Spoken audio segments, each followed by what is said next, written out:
Okay, hey everybody, welcome. It is me, the Vorm guy. Here, let's push the Vorm is visible button. Hi, hi YouTube. Yeah, I can't answer your questions about the the current run.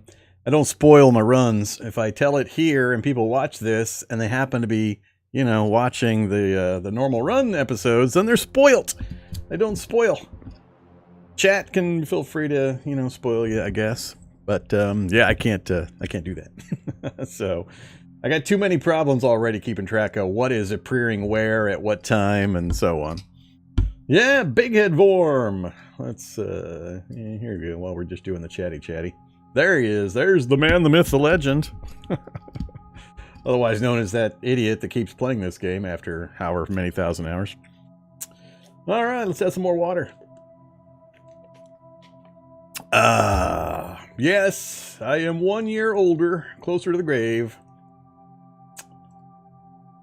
I can now drink alcohol. Yay me! So what are we doing today? We're doing a couple things. It's kind of a birthday celebration combined with a channel anniversary celebration, which actually occurred a couple of months ago, but I totally spaced that it went by. So this is a belated anniversary.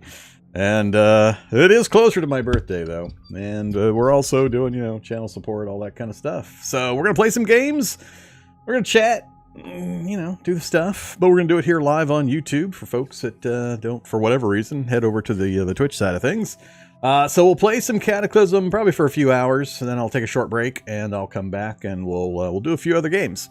We'll just do a kind of a sampling. Yesterday on Twitch, we did Cataclysm, we did, what else did we do? We did Cogmind, and we did some Slice and Dice. Had a bunch of fun with all of them. So I'm debating whether to send them over here to the YouTube side. We might play one or two of those here as well. We'll see. We'll see how the recordings go and what you guys are interested in later. But we're going to start things off with some Cataclysm. I'm not sure how far into this I'll be able to get to really showcase things. And I might turn this into an actual full challenge following the one I'm currently doing.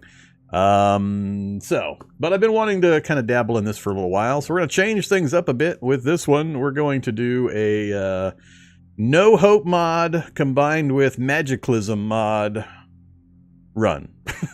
And I don't know how much of either of those mods you're going to see in the brief time we have today. They're kind of more long-term things, but we'll poke at it. We'll see what we can do and see how little I remember of Magicalism. It's been quite a long time since I did a Magicalism run. I have some issues with Magicalism and how it's kind of set up. We'll talk about that as we go through things. You'll kind of see what I'm talking about. But yeah, so we've got a scenario set up. I've got a new world created with the No Hope mod and the Magicalism setup. I think, what did I change? I don't remember what I changed. I turned on Wandering Hordes. I put in some evolution, so we might get some spicy zombies. I don't think I meddled with too much else, because I hadn't played these in quite a while, and each of them makes things harder in their various ways. And making it an uber hard survival one wasn't really the intent, so... plus with me having to remember how Magicalism works, I didn't want to dial it up too difficult. We'll look at the world settings when we get in, because I forget what I did. But yeah, so I've got a character created here. We're doing the Wizard's Apprentice scenario as the Novice Technomancer.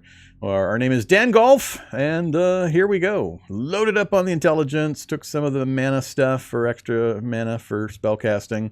Imperceptive healer, fast metabolism, nearsighted, parkour. That's it. Not a single skill point, no combat abilities whatsoever. So we're going to be squishy as all hell with a little bit of ability to maneuver on rough terrain. But other than that, it's going to be rough. So, yeah, let me go back through chat here real quick. And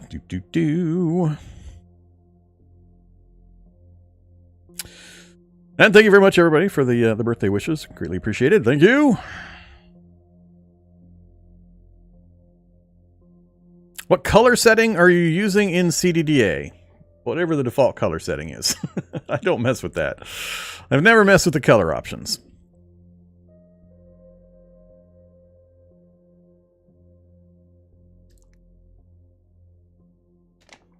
I know there are color choices. This is the default color setting. I remember there's a Reddit post about the various color setting options that are available that you can pick from. You can look through them, but to me and a lot of other people, the default looks better than all the other options I saw, so I've never messed with the color settings. I generally try to keep my interface and such as close to what most people see and use as possible to the default. Part of the problem I have, though, is I've been playing with the same setup options for years, past many changes that the game has made. So my settings and setup have kind of grandfathered over some of the new changes. And if I ever do a complete wipe of my setup and have to reinstall, it's going to take me days to go through and find all the things that I have had changed in my setup and that have carried over through all the updates. So yeah, that kind of thing.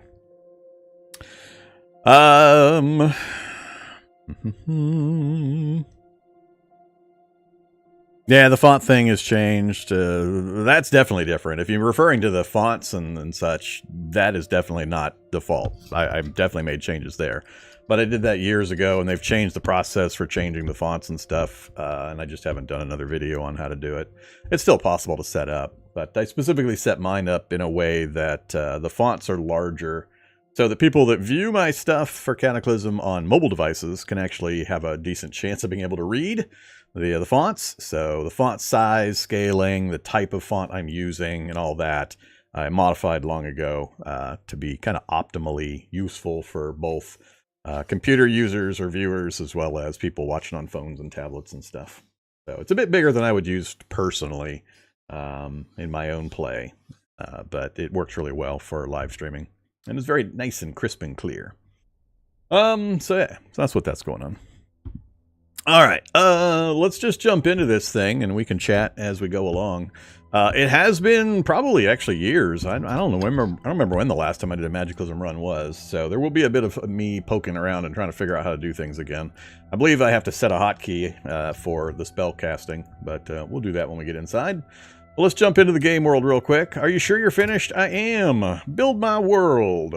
Oh, that's right. I got a low perception character in a basement with no light source. Oh, it's going to take forever to wander around this thing.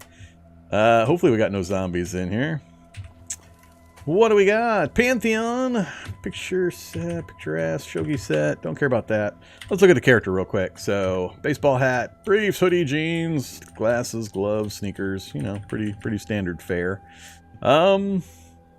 Let's do well, let's do this first. Let's make my big head a little bit smaller. That'll be fine. And let's check our world setup so I can remember what I did. So I left it on 1.0, 1.0. I bumped up the evolution so it's twice as fast. 4.0 is normal. When you make it smaller, you make evolution faster. This is a multiplier for how long it takes monsters to evolve into new forms. So if you're ever going to mess with this to change your evolution speed, make sure you go bigger numbers if you want a slow evolution. Smaller numbers if you want to speed up evolution. So I have doubled the evolution speed from 4.0 multiplier to a 2.0 multiplier. Other than that, yeah, I didn't change much. We built in 15 days of delay between when the cataclysm occurred and when our character spawned into the world. So 15 days at double speed is essentially 30 days of evolution when we step up into the world. So we might see some spicy stuff. There might be a fair number of evolved enemies up there. And that's the only thing I changed. Everything else, other than turning on Wandering Hordes, is default. Okay, so we're in a basement. Let's roll around the edge of the basement. Crafty crafters. I'm not going to worry about picking any of that stuff up yet. Forget. There we go. A circle of esoteric symbols etched into the metal wall. They draw your eye with their otherworldly shapes. Scary. An old photo. Stairs. Noise. Let's see, is it this one? Nope. Not that. There's a secret door in here. I know there is. Don't care. Another door. Is it going to be bathroom? Nah, lesser mana potion in the bathroom. Dragon nail. Wait, shouldn't that be dragon nail? 2 ends? Would it be 2 ends? Huh, dragon nail. I don't know. That'd be 2 ends or 1 end. I'm not sure what that would be. Eating them raw would be a dangerous challenge. Knife sharp thorns from a dragon nail bush. Maybe that's not. It is an magicalism item. Huh, I don't know. Sure, I guess we'll pick it up.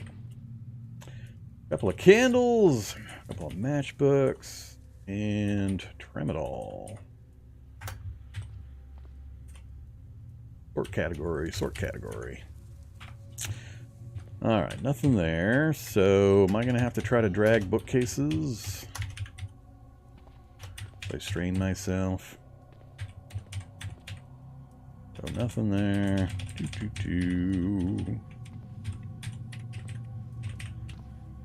Can't be there. Alright, where are you?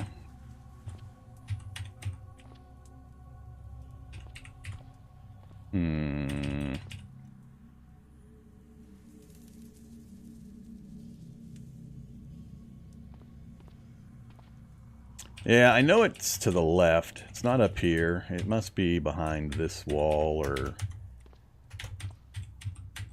No, it's not that.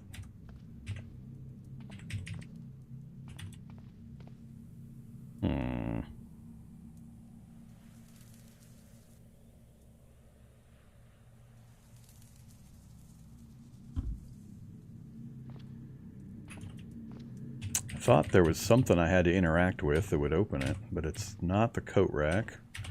Not the lamp. I don't see anything else in here.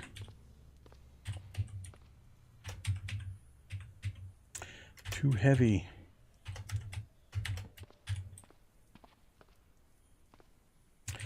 All right, so...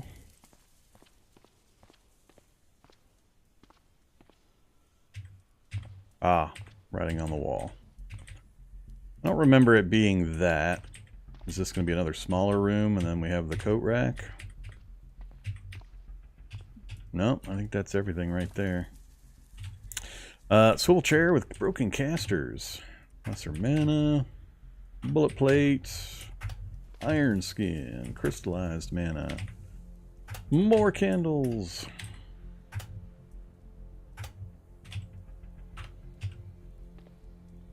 That's what I was looking for.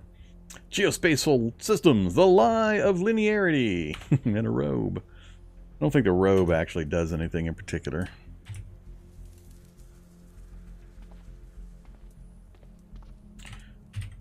So that is the translocator gate. Won't be using that anytime soon.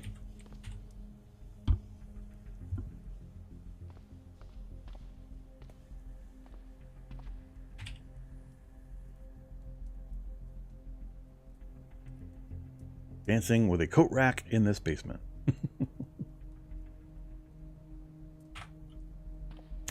But the coat rack didn't do anything. Examining it does nothing. Grabbing it does nothing.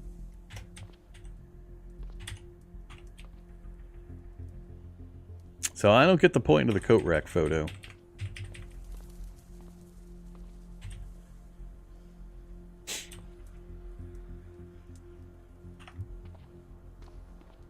And I don't remember if there's a room other than this one. The coat rack allowed you to open the wall? Oh, alright. It's one of those types of things, huh? I had to move the coat rack in order for the wall to become movable or passable. That's a little weird. That's a little more than necessary. Stepping on the spot the coat rack was in, whichever. It still seems a bit unnecessary. Just put a passable wall in. Well, whatever. Alright, so I think we've got everything we're going to get out of here. Let's go ahead and peek upstairs. It is daylight in a city. Ouch. Can I open the map while I'm peeking? Nope, shows me where I'm at below ground. Oh, tiny town. Well, that's unexpected. Some houses and a dock office. The hub facility. There you go. We should just immediately go to Hub and do the quests and get all the special stuff. Screw this magic stuff. I eschew the magic disciplines. We're going straight to the technology. Alright. Man, I wish I could change the settings in YouTube's chat interface to increase the font size. They still don't do that? How do they still not have that? Not with anything I can see.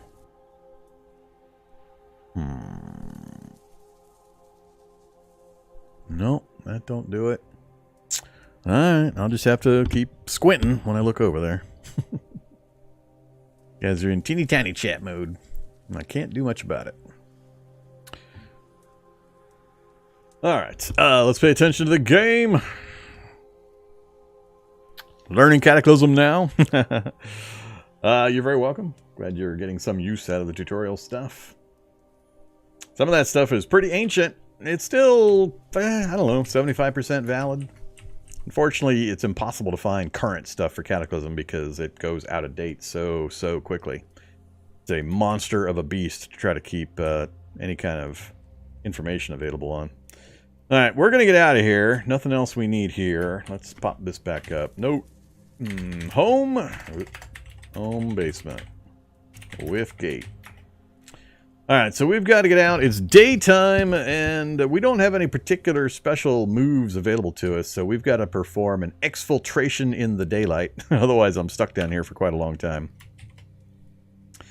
Let's just do it. We might die a few times trying to perform this exfiltration. We've got a child zombie right there. That takes me out to the city street. Bathroom to the north. Let's go in the bathroom. Nothing. Hydrogen peroxide will take. Ah, cool. Backyard. We might just be able to dance around the child zombie while we try to loot the house a little more. So the child zombie's heading over to bang on the door. While that's happening, we will go over here. Oh, he broke that door there, did he? Bad child zombie. Bad. Oh, that's right. I'm playing No Hope. I forgot. So much less stuff. I gotta remember all the things No Hope changes. This is gonna be... Yeah, this is... I'm not sure No Hope and Magicalism is a good mix. Because I'm gonna be forced into the very basics of survival and not really get any magic stuff done with No Hope. Removing so much of the food and tools and items and so on from the game world. So, if you haven't seen the No Hope mod, it does a pretty good job of really toughening up the starting situation. It makes quite a few changes that are fairly significant. Let's see. So the kitchen's not going to give me the kind of bounty that I'm used to. There's no window in this wall. I need to remember this house, too. So it's a stone house with a wooden fence backyard. This is always going to be the Magicalism, or the Technomancy basement house. Not that I don't think we would get much out of finding additional ones later. Alright, let's see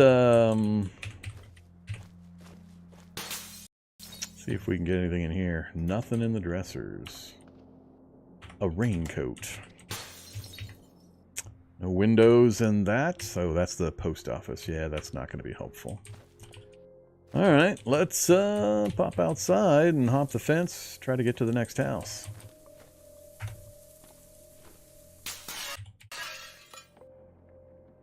Oh, well that's got stuff. Headlamp! Headlamp. Love the headlamp. Always get yourself a headlamp as quickly as possible. It's one of the key items.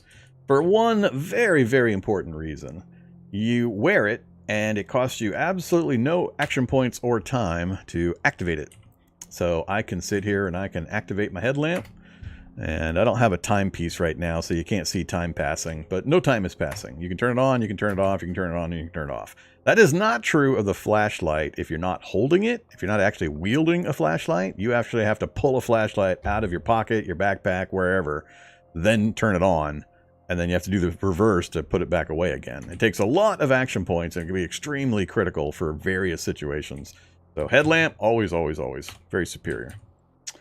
What else we got? Copper hairpin, lockpick. Hey, a wristwatch. Let's wear a wristwatch. So it is 8:12 and 29 seconds. Activate headlamp. 8:12, 29 seconds. Activate headlamp. Still 8:12, 29 seconds. That is why you always go for the headlamp. All right, what else we got? I didn't really look. Nope, I don't want none of that stuff. Nothing in the bathroom. Another basement. Activate headlamp. Peak. Good basement. Doot, doot, doot. Stop it. What do we got? Sort. We have a screwdriver and some duct tape, and that's really about it. Take me to the duct tape. Take me to the screwdriver. If you're wondering how that works, because it's not really an advertised feature, I've got a quick tip on it, but if you're looking at this view items list for items nearby, and there's something you want, and it's all cluttered up, and whatever reason you might have problems seeing it or finding it, just have it highlighted here, and then press Capital or Shift T, and it'll walk you right to the item, and then you can grab it, whichever direction it is. It's handy in various situations, mostly when you've got really cluttered inventory scattered all over, like if you've just massacred 40 zombies out in the city street, and you just want one item. Somebody broke that door, huh? And that door's locked. Technomancy. Oh, I gotta set a keybind. Keybind. Unknown key 337. Yeah, that's an unknown key, all right. I'm not sure what I don't have.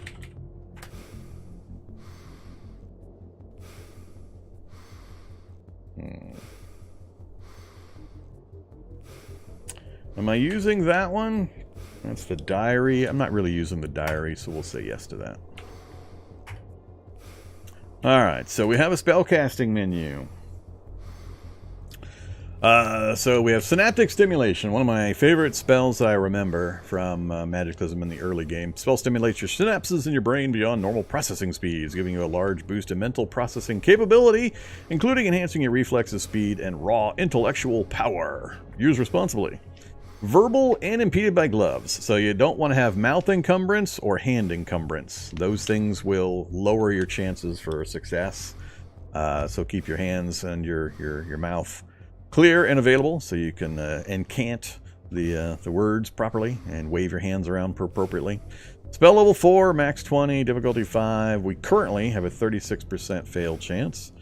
480 mana out of my 1125 current. Wow, that doesn't seem like a lot for 14 intelligence and the other bonuses I had. 36-minute duration. Alright, we'll give it a try. So here's the character again for folks that are just showing up. So we're a novice technomancer doing a magicalism apprentice wizard basement start. That's our technomancer trait. We're a fast reader. We have mana efficiency, sensitivity. These both increase your available mana. One is a flat increase, the other is a % increase. And optimist, which will help us stay happy. Morale and focus both come into play when you're casting spells as well. So we want to be careful not to let my focus drain unnecessarily if I have plans on casting certain spells. Fast metabolism, imperceptive healer, and nearsighted.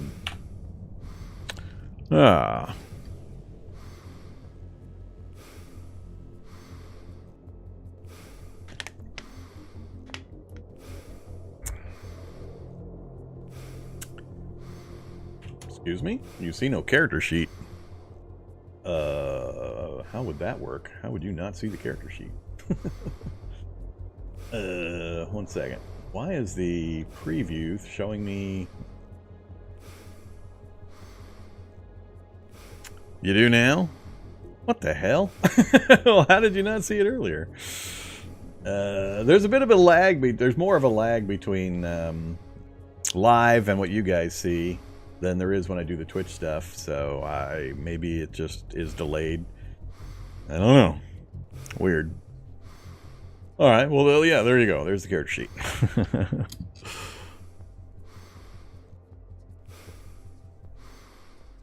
No, no, no, my 21st birthday. I'm legal to drink now. I can drink alcohol here in the U.S. now, see?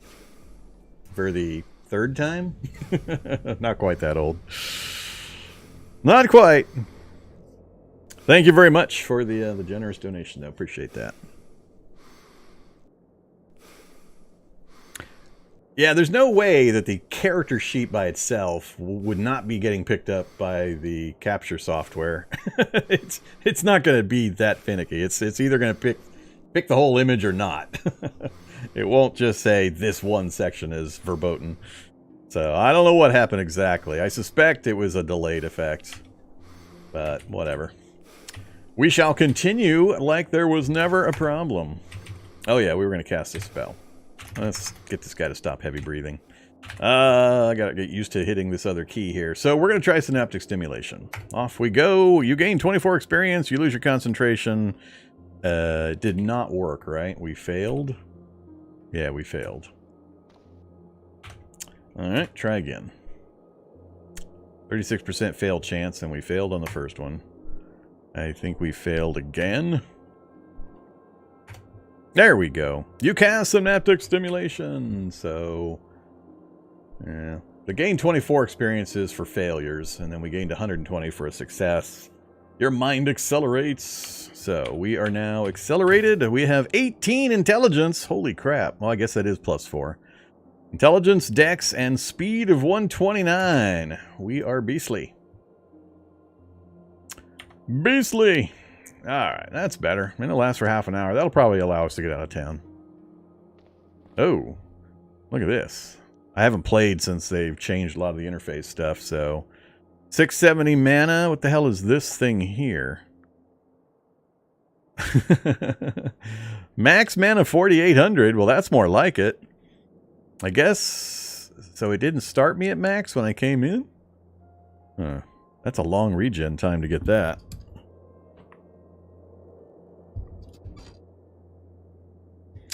Hey, Vorm, been watching the VODs here on YouTube for a while. First time catching you live. Yeah, I don't, unless you head over to Twitch, I don't often live stream to YouTube. I'm happy to do so, but there's so many less people that know that I do it on occasion. I don't think you guys get notified very well. Notifications of live streaming on YouTube are different and worse than they are on Twitch. So when I do it, I get like 20, 30 people watching. If I do it on Twitch, I get like 150 people watching. So, yeah. Probably I just need to do it more often as well. But, yeah. Visual representation of your mana as a bar. Huh. Alright. I don't know why I would need to see a number and a visual representation in the same place, but whatever. you know, on my Twitch, you just never watch the streams. That's fair. I mean, it could be a time zone thing, too. Or a personal preference thing. It's all good. Stream popped up in the suggested feed. It's just me. I just don't do it often enough or on a schedule, which is something I'm going to be changing here right in the near future. Let's play some more Cataclysm. Oh, zombie. Let's not mess around. Oh, crap. Now I got no way out. I guess I could jump into the basement real quick. You gonna follow me down, zombie? You're not gonna follow me? You should have followed me, zombie. That would have been much more convenient. We're gonna let him wander a bit. And we'll try to pop back up. Yeah.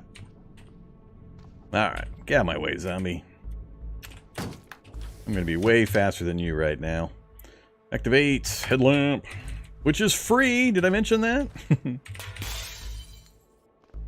What do we got? Balaclava, jean, sweatshirt. I don't see anything interesting there.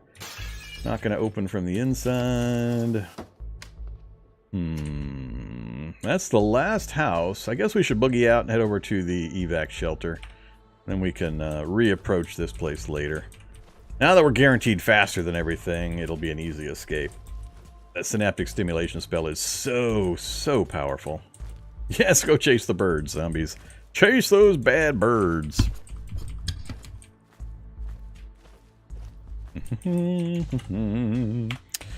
So we'll be doing a lot of chatting today. This is only a half serious run right here that we won't be continuing after the fact. So feel free to distract me with questions if you're curious about something. Game related, not game related. This game, other games, whatever. I don't think there's going to be anything in here I care about. Lighters. Most of the lighters in here are going to be, yeah, very low. I love it. It's always half broken. Let's wield a stick. It's the answer to everything. Apply more stick. Nothing in the basement.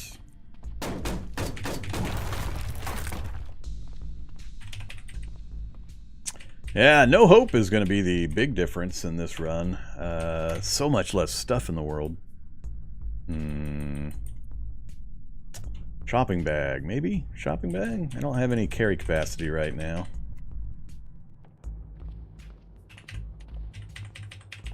Wow, yeah, no stuff. No point in going on the roof, really. Alright, well, it's either head back to town and try to raid a few more houses. We could come this way. We do have to worry about Magicalism added enemies. If you haven't played Magicalism, it doesn't just add spells, it also adds magical creatures.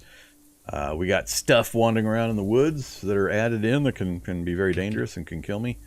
In this situation, I think I would gravitate towards coming down this way, trying to raid a few more houses because we have the speed advantage right now, and that also gives me better road access out other directions. So let's do that.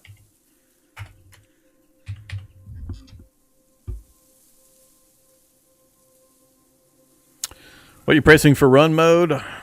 Yeah, I reset my settings. As soon as they instituted prone, they changed the settings, so I went in and changed it back to basically how it works originally. So I have toggle crouch on my backspace, which is I think what it always was. And I toggle run straight up with the same key I'm used to using after thousands of hours.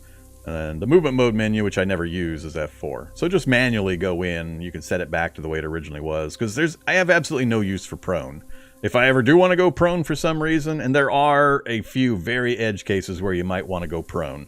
If a grenade's going off nearby, going prone is actually a good thing and will help you with the amount of damage you might take. That's about the only thing. As long as you're not fumble fingering a grenade, there's not much other reason to go prone. You get a bonus if you're doing some sniping with certain equipment and all that, but it's so situational and such. I don't need a normal hotkey for it. I'll just go use the movement mode menu, and those super rare occasions I might go prone. So otherwise, I just toggle back and forth between run and crouch, or turning them back off again. This turns them on, and then hitting it again turns it off again. So this is the way it always was, and this is the way I do it now.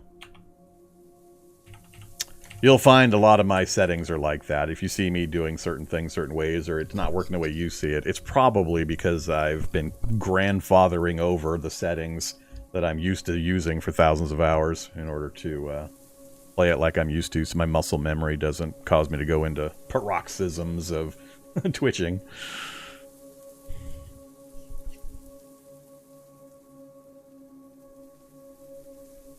Yeah, regen time is always set to 8 hours, roughly. Doesn't matter what your total pool is. It's just divided percentage-wise so that if you just sit still for 8 hours, you'll regen from 0 to full. It's always set up that way for Magicalism. That I do remember. Get out of the way for chat. No, Vorm will not be playing Dwarf Fortress. Yeah, I think I've been fairly consistent in my Dwarf Fortress messages for the last 5 years that people have been asking me if I'm going to play Dwarf Fortress. Have I played Elden Ring Soulsborne series? No, I haven't done. I've dabbled tiny bit with one of the Souls game a while back. But no, I haven't really done much of the Souls stuff. That comes mostly out of the console market more. And I haven't been big in the consoles for a decade or two. And games that came from kind of that direction, I don't have a lot of playtime in. I do know of them, and I keep loose track of them and all that, but I haven't actually tried diving into any of them.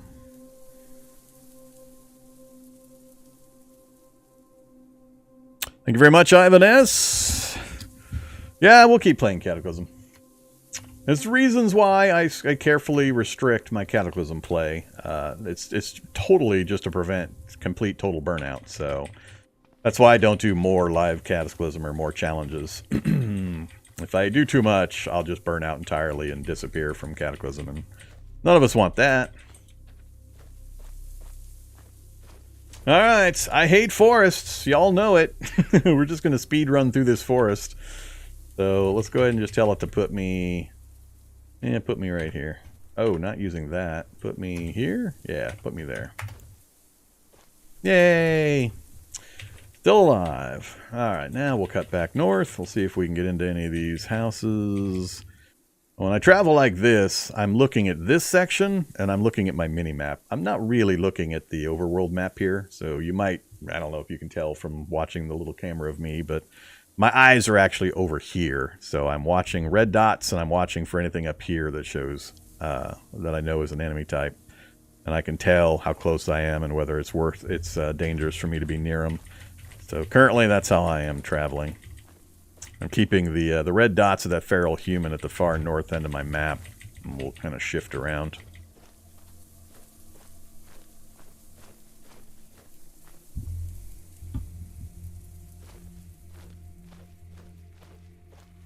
Yeah, I mean, Elden Ring looks fun and interesting and all that, but the games that have like pattern attack, arcade combat pattern attack type stuff, I just don't enjoy all that much. Which is a lot of what the Souls stuff is like. You gotta know the patterns that the bosses do and exploit those and all that kind of stuff. I've never really enjoyed that kind of rhythm memory gameplay. Moose! Oh crap. Do we have hostile mooses again? Oh crap. We're gonna get kicked to death by a moose. Hey, Mr. Moose, why are you being all mean to me? Damn you, No Hope mod. Well, let's see. No Hope, mod, hostile moose, out in the open. I don't think yelling at it's going to change his mind. Retreat back towards town. I got no vehicles nearby. We are fairly fast. I think in run mode we might be equal or faster than the moose, but the stamina won't last. It is much faster than you. Damn it. We're going to die to a stupid moose in the first few minutes. Yeah, the town is my only hope, really. I need to get this moose engaged with some zombies. That's the only cover I've got, even remotely close. So we'll see how fast he closes the distance here. That's pretty damn fast. We'll let him close the distance before I kick on the turbo. He is a really hostile moose. Alright, so we closed a fair amount, but that's going to burn quite a bit of stamina getting over to that house. This is an example of run, walk, run, walk, run, walk. So, to try to stay alive. Check your environment, look for cover, some way you can disengage from the enemy that's about to kill you. I absolutely cannot fight a moose. I will get stomped into the dirt. So, we're trying to get to the only cover we reasonably have available. So, we're just going to pulse. Oh crap, I'm not even faster than him sprinting. I'm barely faster than him sprinting, but that'll lessen as we burn our stamina bar. Yeah, this is gonna be close. I don't know if my stamina is gonna last. Alright, let's switch back to walk mode till he catches up again. This is I can't stress enough how important this skill is. Do not just turn on run mode and try to run away. You will kill yourself. You want to pace your move. You only need to be one space out from the enemy. That's all you need. You want to conserve your energy, conserve your stamina.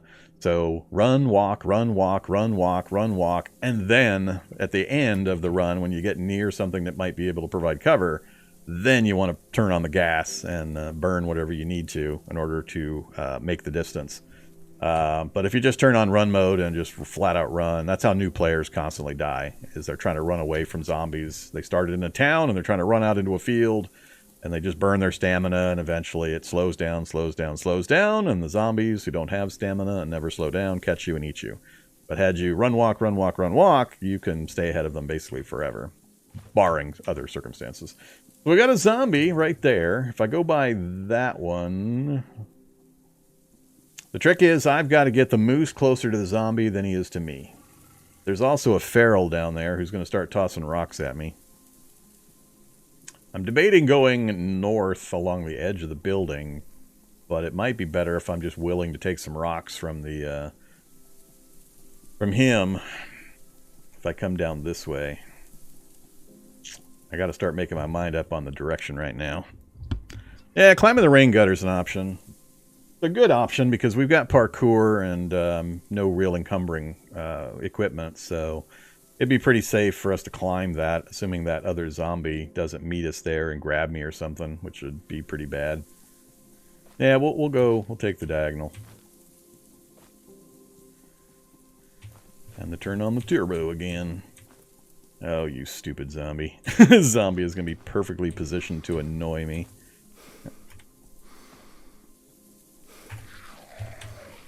And there you go. We have survived the moose encounter out in the open by properly utilizing the run-walk strategy. I wouldn't have made it otherwise. We would have burned out our stamina right about here and gotten stomped to death if I had just kept running continuously. So I walked the first part until he got real close to me, then ran, turned it off again, let him catch up as I kept walking, turned it on again, and turned it off, and so on. So, very basic thing you got to really understand. Number one thing I recommend all new players of the game learn over any other system. If you learn nothing else, learn this line of information right here. Stamina, speed, and movement cost. Learn that. Learn what this is, how it goes away, how it comes back, what the effects are when it gets lower. Learn what this means, and learn what this means. If you get that information learned, you're going to vastly, vastly increase your survivability, above and beyond anything else you might learn about the game. Why was that moose so angry? No hope mod. No hope mod, we have angry mooses. They're all grumpy. So that's why. It's just one of the things the mod changes to make your life more entertaining, provide more emergent gameplay opportunities. Alright, so we don't need the drain pipe. We could drop down just about anywhere. Let's go ahead and peek. And this is another thing you can do. It's relatively new, so if you're not aware, you can peek down the ledges and see where the zombies are, not just drop onto them unexpected-like. How about back here? Pretty clear back here. Let's go back here. Climb down. Alright, so the fat zombie is going to see me. Do I care? I don't really care about the fat zombie seeing me. Let's see. We still got the moose back behind us. He could come charging around the corner at any time. I don't know. I'm leaning towards just leaving, going find something else. This is a tiny town. We're not going to find much here other than standard kitchen stuff that I can find just about anywhere. We can find other towns with other opportunities. So I think I'm just going to leave. Let's get out of here. We'll leave them. Oh, the moose is back. Yep, moose stomped everything over there. Where is he? He's right in the corner. He's too far to see me, so we'll take advantage of that. I'll go play with the squirrels.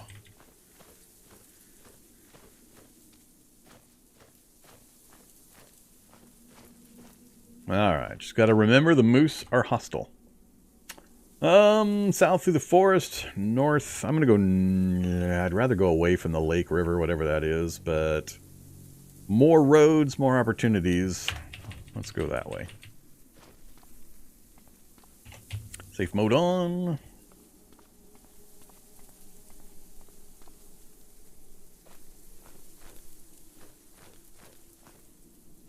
So another big change the No Hope mod makes is very, very low likelihood of me finding a working vehicle. Low to no chance of me finding a working vehicle. You got to put a lot of effort into getting a vehicle running in the No Hope mod. Just me and the squirrels. Oh, and giant wasps. Is that because there's going to be a tower? Nope, it's just a nest. Alright. No problem. I won't bother you, you don't bother me.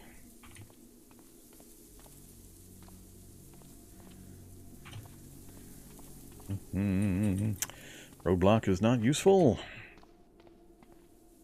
Alright, come on, show me a place.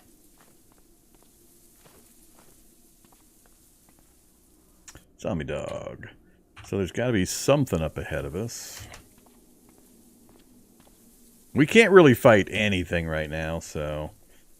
that's not usually going to happen unless there's a town. I don't often see wrecks like that outside of town areas. The zombie dog is going to be a little close, though. We're going to need to back and go around a bit, see what's down there. Uh-oh. Well, that doesn't help. Do you have the truck? You've got the tent, but do you have the truck? Can't see it yet. I'm getting a little too close. I don't think it has the truck. I'd love to get a gas mask, but...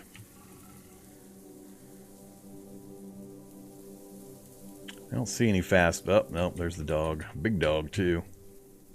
Bar guest. That kind of spoils it. And this is variable as well to what that might do. Alright. If those two weren't there, I might risk it. I might pull these guys away, do a big loop around, and then come back and grab the gas mask that's inside the tent here. And some gas cartridges. I think we're going to have to forego that, though. Can I make it through here without attracting them or the zombie dog? Uh-oh, somebody spotted me. Oh, crap.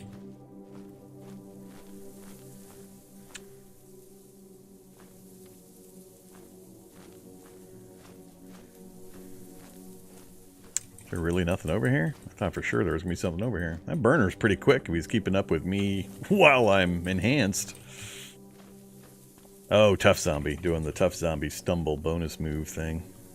I never did get a good explanation for that. Huh. I guess the No Hope mod is doing the Rex on Rex thing. Scrapyard, I don't want to talk to you, Mr. Scrapyard Man. Hogwarts Legacy? Yeah. I don't have any interest in that. I was never much into Harry Potter. I've been voraciously consuming fantasy, science fiction, spy, autobiography, so on novels for many decades. We'll just say many decades. And yeah, I never got the Harry Potter stuff. Too derivative once you've read a couple thousand fantasy novels previous to it.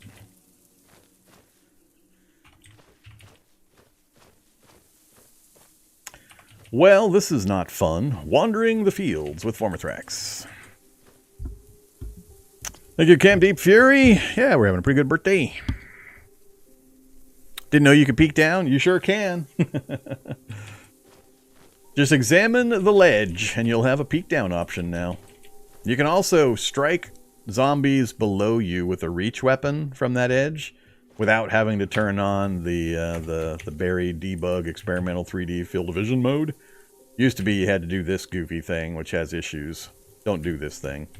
Unless you know the issues and you don't care. But you don't need to do that for that feature anymore. You can reach attack downstairs, reach attack from the edge of a roof down below to the zombies. You just have to use the tab key to auto-target to do it. And be careful, you can get grabbed and pulled off the roof with grapplers and such. So there are dangers involved. But if you got yourself an early pitchfork or something that's got reach attacks and you want to kill some zombies, feel free to do so from the edge of the roof. And the peek down command is awesome. We used to have to, back in the old days, you know, when I played, not the game you young whippersnappers get to play. Back in the old days, we had to jump off the roof without looking. It was always a fun guessing game. What's below me? Is it safe, or is there 5 zombies waiting to grab me and eat me? Zomborgs! Zomborgs next to it's a popular zombie populated evac shelter. Man, No Hope mod's gonna kick my ass. We're not gonna get hardly any magicalism in. Like I said, I am not sure this is a good combination to do. I'm gonna be on just basic try to survive mode for so long. This might be a... What the hell? Get away from me, gooses! I might be on basic survival mode for so long we'll never see any, God damn it, goose! I said leave me alone! What'd I do to you? Uh-oh. Well, we found another town. I don't want to get killed by a stupid goose. Oh, we lost our synaptic. We're back up to 1155. This is one persistent goose.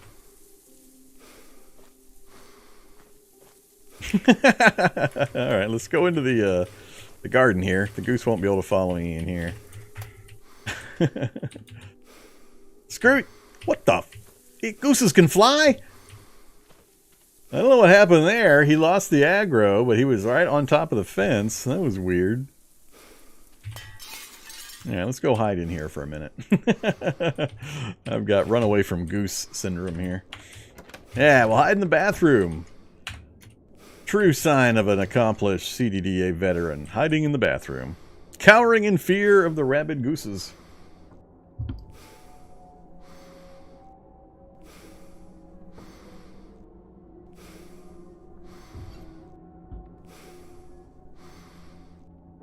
Yeah, it's always fun. I don't know why the zombies go on such a rampage to destroy walls when you're on the roof. They don't ever do it when you're in the building and they're running around and chasing you, really. But the second you open the roof and you spend some time up there, that you start bringing down the roof and the walls constantly. Alright, stamina. And let's go ahead and do another synaptic. We're in a dangerous place. Oh, yeah. Drop the stick. Synaptic.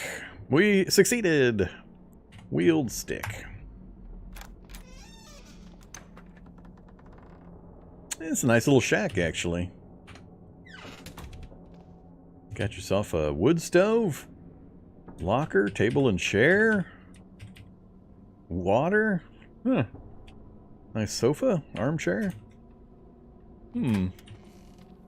Be interesting to build a little house base right in here. Unfortunately, all three of those zombies now see me. We got a goose guarding the back door, and we got zombies out front. And it's just us and a stick. Go away, goose. You gonna go hostile? Yep, he went hostile. Ah! Bad goose.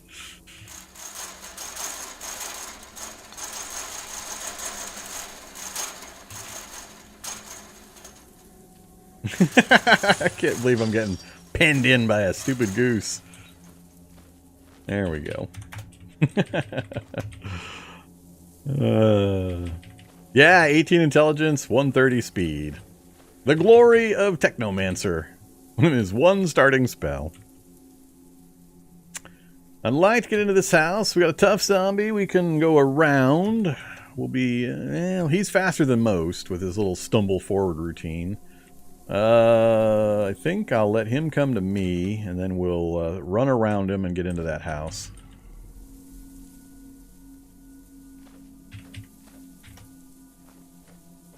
Should be able to make distance fairly quickly. Hopefully I can get this door down. I didn't count on the door doing that. Crutches. Hey, there's some carry capacity. Leg guards. Little zombie.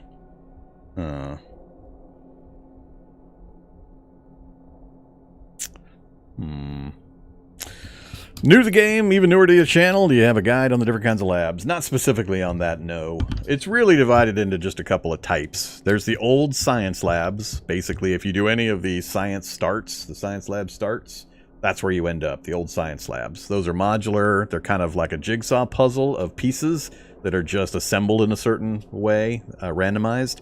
There's always a finale room at the bottom. There's a turret that you have to get past to get out the top.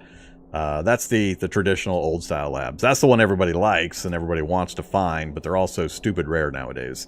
They're being phased out. Eventually they'll go away entirely. But the reason is there's a lot of good stuff there. There's a mild amount of danger once you know about how they work and what's in them.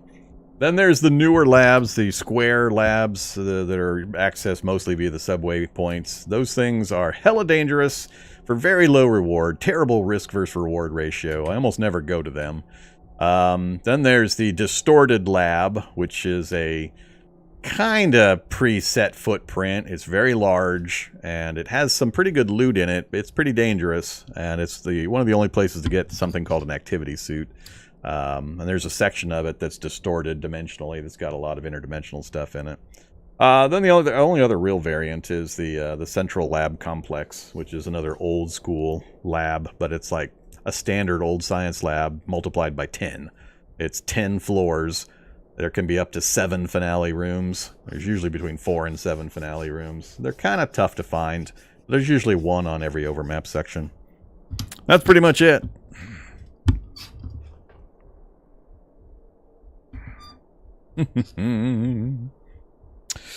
Well, a few times to get to catch you live. Happy birthday. Thank you very much. Yeah. I don't know what I'm going to do here. Hard leg guards. I don't think I'm going to take them. More of the zombies. So many zombies. Let's go to the kitchen. Anything to eat? Hey, we got stuff. I could use a knife. I'm trying to remember. I think meat cleaver is the best currently. 88 for a 616. Yeah. Oh yeah, that's right. I have no space. I'd have to drop my stick. I can't afford to drop my stick right now. I'm not really planning on fighting anything. It would be nice to have a knife, but I need to get some carry capacity. Look at all this food. I want the food. This is actually a fairly good amount of food for the No Hope mod kitchen. Well, we'll grab a battery or two. I think that's going to be it. I'm going to have to leave everything else until I get a hold of a backpack or something. The other bedroom is north of me. We might be able to go... I'd have to go all the way around again. More zombies. I'm starting to get surrounded. We got more zombies coming in from the south. How to do this? How to do this? A grab is what we fear the most. Unfortunately, no window in the eastern wall. Let's go... I guess we're going to go south. Let's kick up the speed. Break a window. Not go into the deadly, deadly rose bush. Now here's a tricky part. So this is the kind of strategizing I do when I'm maneuvering in cities. And I like to do demonstrations to teach newer players how to play the game. I'll teleport myself into the middle of a city in a test world, and then I'll just walk around and run around showing how to maneuver and how to avoid contact and all that kind of stuff. This is kind of an example. When you're maneuvering cities, the overwhelming thing you want to pay close attention to is your stamina. This is your life preserver right here, and you want to do everything you absolutely can to minimize this being depleted. So what I've done is we had zombies all over inside here. I maneuvered down this way, just did enough speed to keep me ahead of them so they couldn't grab me until I could get outside. The last place these zombies saw me was down here. They're all coming this direction, which means I can do a little loop, and I'm going to pass time here until these guys get to right about the mailbox. And then I'm going to start moving up this way. And by the time I get up here, most of the contents of the house should be over in this corner, following my scent trail out again. And I'll just be able to easily walk my way back up here and check out this bedroom and go out this door. So that's the plan. The other thing to mention is the scent trail system. If you're new to the game, zombies follow you primarily by sight. That's the thing they pay attention to the most, that they value. Secondly, if they can't see you, they'll follow you by sound or scent. If you make noise enough and you're close enough, they can hear you and move towards the noise, but they'll also follow this scent map. Basically, it's a cloud of numbers that follow you. The biggest numbers are the ones where you've just been, and they get smaller as you go back, and they deplete fairly rapidly. So if I stand still here, you'll see these numbers change. This stuff out here will drop off to 0, and these numbers will all start to descend, and the area directly around me will start billowing out into a cloud. And all they do is they move from one number, they check the local numbers, and they say which one's bigger. So they'll move from here to here, for example, and then here to here.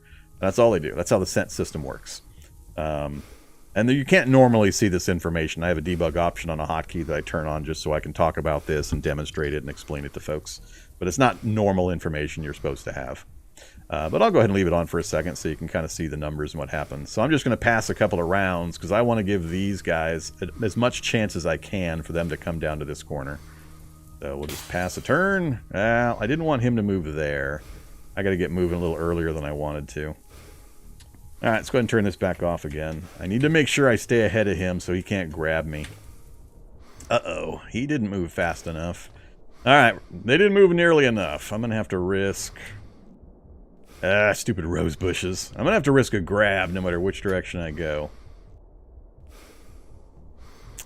We're going to have to change our plan now. I'm going to go out this way. There's the grab that I dreaded. They got a successful grab on me. Now, unfortunately, we have to try to break this. We failed. We succeeded, but a new grab hit us. And then we got away. Alright, now I'm going to circle back in. And I'm just pulsing the run just to make sure I can get around and never let anybody adjacent to me. That's the only thing that's really critical. I gotta lay off my stamina usage now until I can get to a safe point and get it regenerated. Oh, roller skates! Oh, it is rollerblades. Oh, God. Rollerblades with Technomancer. I can't wear them. Or I can't put them in my inventory.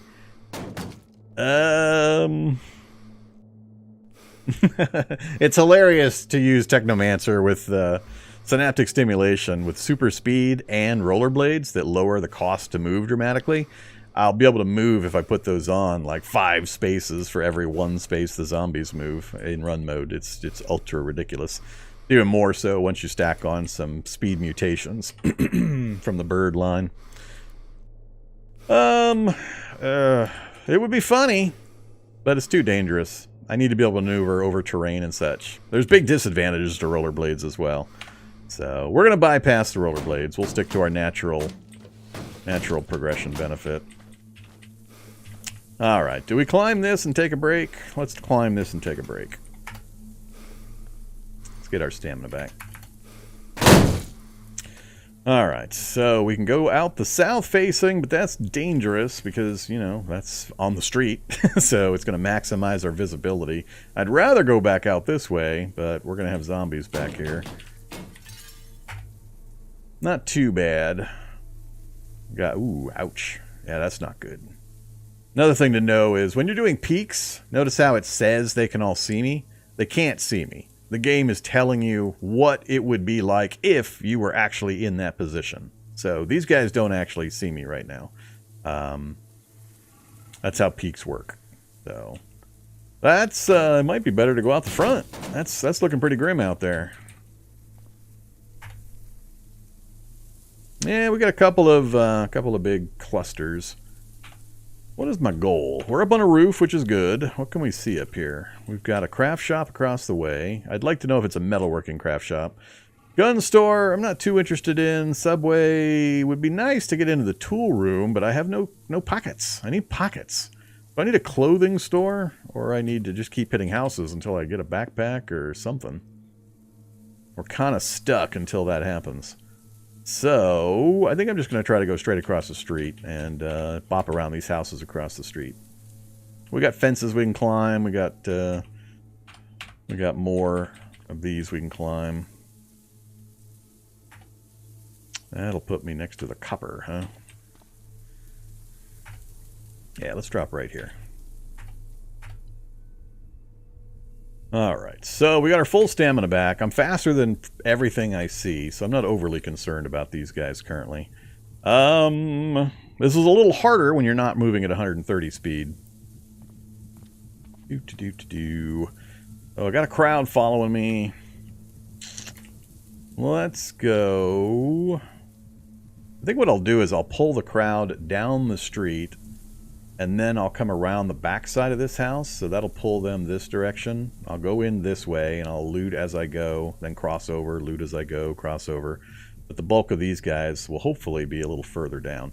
So I actually want them to stick with me. I'm going to let them catch up to me. I'm just going to kind of dance around out here until they get all grouped up. Because the goal is to reposition the mob. That's more important almost than my other positioning.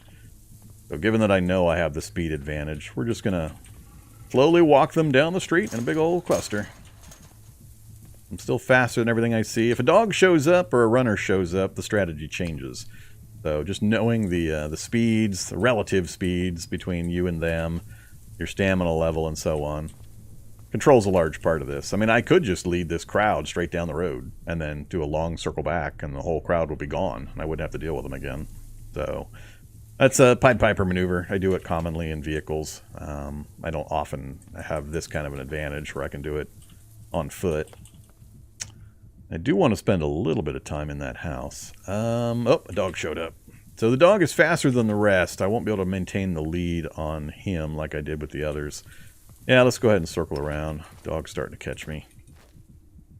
We have a basement here I would like to get into quickly as well. Let's go ahead and climb this. Smash our way in. Sleeveless trench coat. That's a little bit better. It's got some pockets. A little bit of protection. Sure.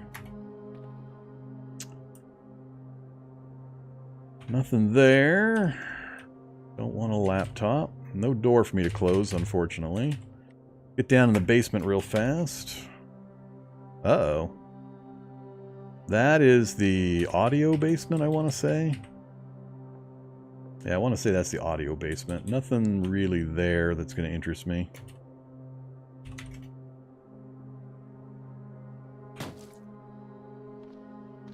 Yeah, let's check here real quick. Cargo pants.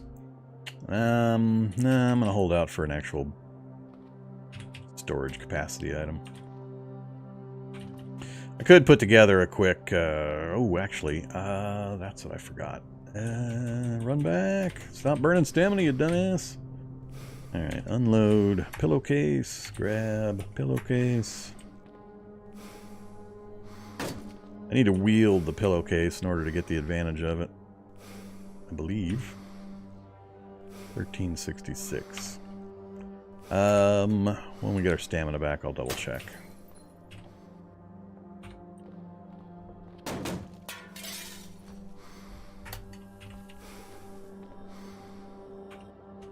Hey there, tough zombie. Somebody's in here with me. Somebody's not in here with me. Oh, slavering biter! Owie! Owie! Let's keep moving. We want to stay ahead of him. And I want to burn my stamina. I got to make sure I don't step into a room that doesn't have an exit. See, this one has a basement. I'd love to go check the basement. Good stuff could be in there, but not with a slavering biter on my tail.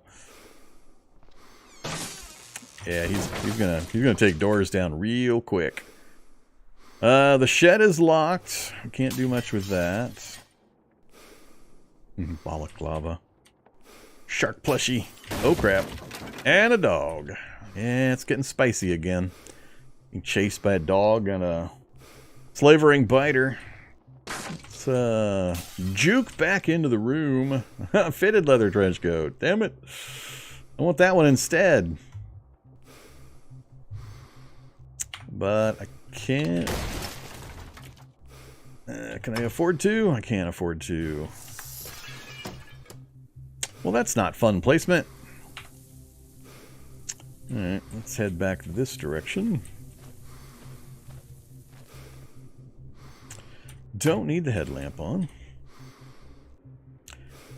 Flashlight, don't need. I'd love the battery, but we don't have time to stop and dally-dilly. No space for the hammer. I can do the garbage bag routine. Yeah, let's do the garbage bag. We'll go ahead and get rid of the stick. Wield a garbage bag. And now we have space. Look at that space. If you weren't aware, look at this. Look at this. Need early storage? Just grab a garbage bag.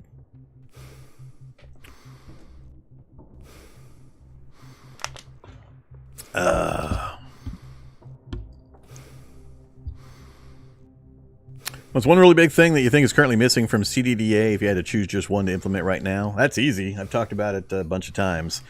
A larger numbering system. Cataclysm is severely, severely overcrowded. It is constrained mightily by a too low, too small numbering system that worked great when it was a brand new baby Cataclysm, but we keep adding more and more and more and more and more and more stuff into the game, and the numbers that they're allowed to have for a range, like damage numbers for weapons or armor values or so on, are so tiny that there can be no differentiation between items. So you've got 100 different guns that are actually only different. There's only about 5 actually functional differences between the categories. you got one version of a rifle, you've got the same rifle that the other 70 rifles are basically going to do. There's very little differentiation between any of them because they all have to use these tiny numbers. I wish that the developers could, and I doubt it will ever happen. It's a total wish, but I wish they would just tack a 0 onto the end of everything. Make the player stats, instead of going to 20, make them go to 200. Instead of having skills that go to 10, make them go to 100. Instead of weapons doing 10 melee damage bash, make them do 100 melee bash, or up to 100. Just add a 0 to everything. That would give all of the stuff that is constantly being added more room to breathe, more variation and differentiation, so that meaningful differences could be had between Rifle 1 and Rifle 70. But as it stands now, I mean, just every single day an update happens and more items, objects, and so on get added to the world, and they're all stuffed into these tiny little number systems. That's pretty much it. That's my #1 wish for improving the game. I think that would have a larger and more beneficial impact by far than anything else. But it will never happen.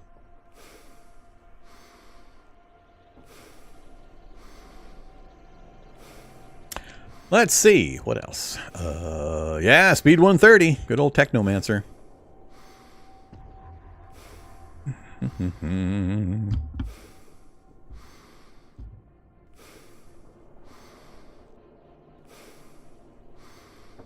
Garbage bags can carry a very limited amount of weight, though. I don't often care. It's a temporary solution while you don't have much stuff. If you're trying to put anvils and stuff inside your garbage bag, then you've got other issues. But when you're just running around trying to grab a knife and binoculars and a wrench and so on, it's a lifesaver. Pillowcase is the other one I grabbed, so I grabbed the pillowcase initially. So pillowcase has got 15 volume capacity and 33 pounds. So this will work. But the garbage bag is 110 liters and 22 pounds. And like I said, I'm just grabbing small stuff, so it's great for managing that, for just running around initially, till we manage to get some backpacks and stuff. Pick your poison. Just be aware of the possibilities and the limitations. Let's go ahead and grab the candle, and I think that's it for now. Let's go this way. Can't get into the pantry. I need to get my stamina back again. Always, always, always the #1 consideration.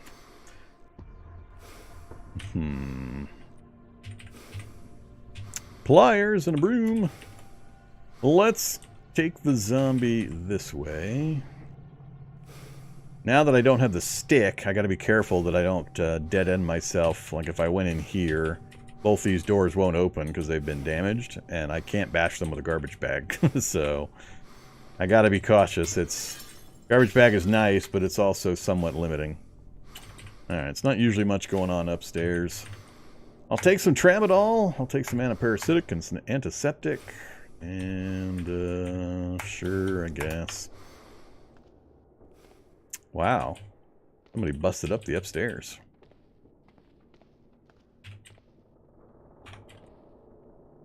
Large fire extinguisher. Well, I'm not in the stage where I could comfortably grab take that apart to get the steel jerry can. Other problem we have with the No Hope mod, if you haven't played No Hope, the #1 overriding difference in gameplay is the lack of access to vehicles. Standard Cataclysm, I'd already be in a vehicle, just tooling around, tossing stuff in the trunk and so on, gathering up heavy stuff. In No Hope mod, you can't do that. It's so hard to get a vehicle. So you have to plan around traveling light, not having access to easy mobile storage. It vastly changes your gameplay experience. So we got to take that into consideration. Do the candles blow out if you run with them? I don't believe they blow out just from the action of running, but there is wind simulated in the game, and the wind will blow out your candle fairly regularly. So if you're standing outside trying to read a book, for example, by candlelight, and the wind changes, it might snuff the candle out. I don't believe running is enough to take a candle out, though. I could be wrong. I don't remember ever trying to have a candle while running. I need to get these doors down, so we need to go rip a curtain down and grab a stick. So, we're going to leave our garbage bag there. Wield a stick. Okay. Still nothing. Come on. Some kind of carry capacity.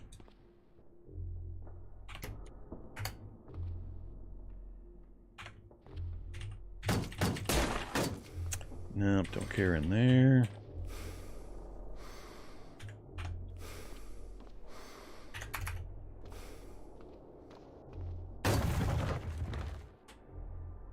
Yeah, not getting very lucky. Shopping bag. Ooh, is that a combat knife? Hunting knife, not a combat knife. Hunting knife. What do you got? 16 cut, 75 moves. I'm not going to be doing any butchering that I know about. Although it's a little more pertinent in the No Hope mod to be doing some butchering. Magic 8 Ball. Hey, Magic 8 Ball, will Vormithrax succeed at this challenge? Magic 8 Ball says, as I see it, yes. I got a most likely and an as I see it, yes. Thank you, Magic 8 Ball.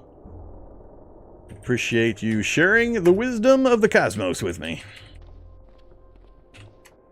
Well, that's it for upstairs, unfortunately. Time to ditch our stick, grab our garbage bag again.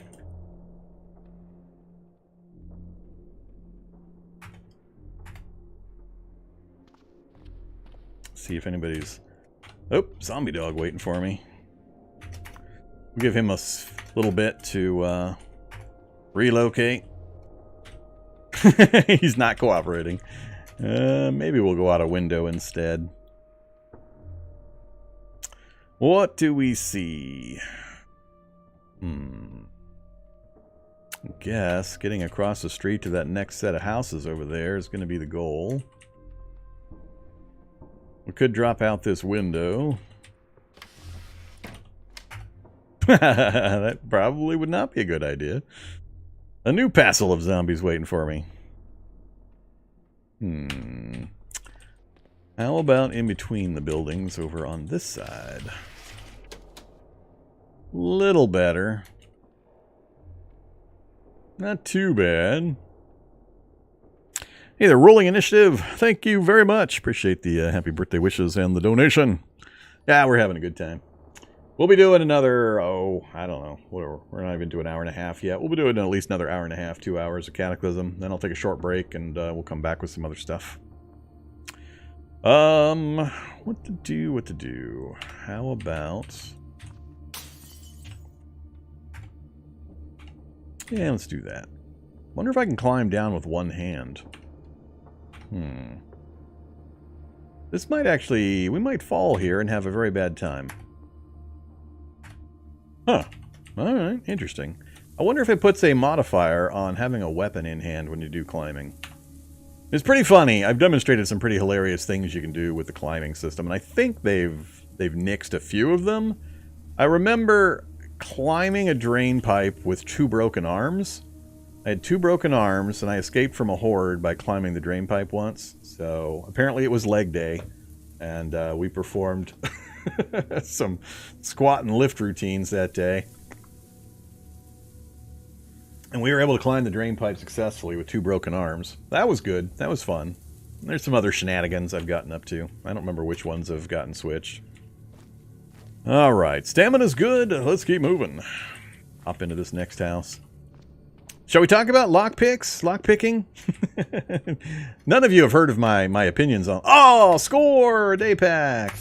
I'm sure none of you have heard my rants about lockpicking.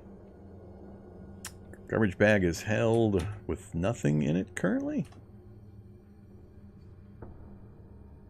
Huh, alright, cool. Let's turn the day pack into our primary storage. Pocket settings, priority 50. So what we've done here is we've gone into the pocket settings menu. We've picked the largest volume pocket, and I've assigned it a priority. And what's happening here after I've done this is as I pick items up, it will always try to choose the highest priority pocket that will fit that particular item. That's where the thing will go. So until this fills up, this will always receive the items, my primary backpack. So I won't get stuff stuffed into my pant pockets and other random places while I've got the priority. So highest priority number is where the items go first, if they'll fit in there with whatever remaining volume and weight allowances are possible.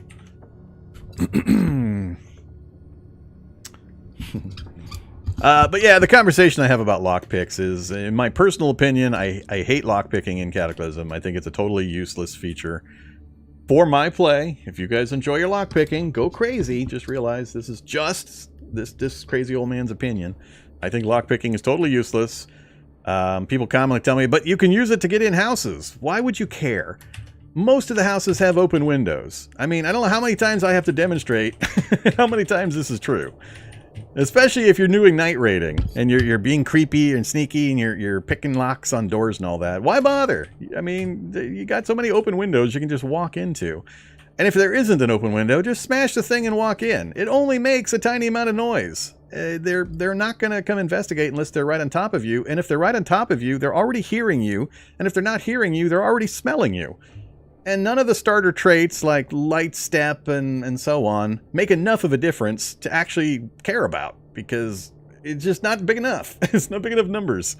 I mean, there's my scent trail. That zombie knows I'm here. He's following my scent. Being quiet and being stealthy isn't going to make any difference. And making 8 noise or 12 noise or 15 noise or whatever the broken window is isn't going to make any difference. So I don't care about lockpicking for that regard. Now, the second thing is always, but there's so many safes and stuff. But there's nothing in them. Put something useful in them that I care about, and I'll care again. Yeah, there's just nothing in them. Even with maximum skill, maximum proficiencies, and a locksmith toolkit, the best lockpicking item possible, it takes 30 freaking minutes to lockpick something. Best case. It's just ridiculous. You could spend 5 seconds, not even 5 seconds, 1 second smashing a window. Not 30 minutes, 30 seconds. Sorry. Misspoke there. It's 30 seconds. You can stand still for 30 seconds lockpicking a door, or you can just smash the window and walk right in. I go crazy every time people suggest to me, Vorm, why don't you lockpick that? I don't care. It's not useless. It's not useful. So there you go. There's the Vorm lockpick rant. Using lockpick prison start, I mean, it's a big game. There will always be side cases, exceptions, and so on. Never say permanent, never say best, never say always. Because, you know, somebody's going to step around the corner and say, but in this one side edge zergling minor thing, you can do this, and it'll happen this way. Yes, you're true. You're true. Factually correct, functionally irrelevant. One of my favorite sayings. There, oh, ouch. That's not good. That's going to spice things up. What do we got? Ooh, forged shears, funnel. I want to see what else is in there, but this guy is going to be a rough go here.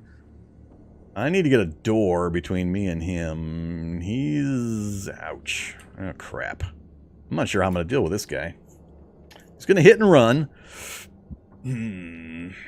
I got no solid doors between me and him, unless I go down and around and into that top right bedroom. I think that's what we're going to aim for. He's going to hit me at least once. He didn't. Oh, cool. Oh, hey there. Hey there, web zombie.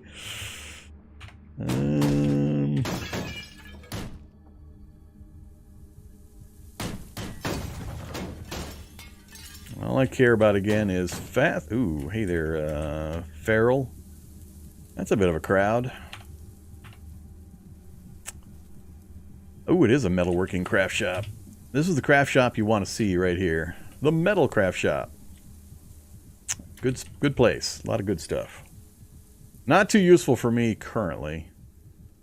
Let's go for... where to go? One thing to realize when you're skipping through town like this is going into the commercial business district is not good for survivability stakes, because a lot of the buildings don't have back doors, or if you don't know the designs of the buildings, you could get yourself stuck as you run in and 20 zombies chase you in, and then you have no exit. So there's not as many doors, windows, and access points, not as many drain pipes that you can climb. So it's more dangerous to try to maneuver in the commercial district than it is in a residential. You get a lot of options in residences for going up roofs, going to second floors of buildings, going down into basements. A lot of maneuvering options. So, unfortunately,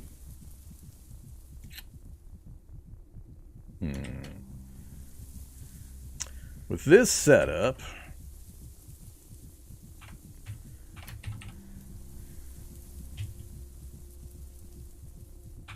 what to do?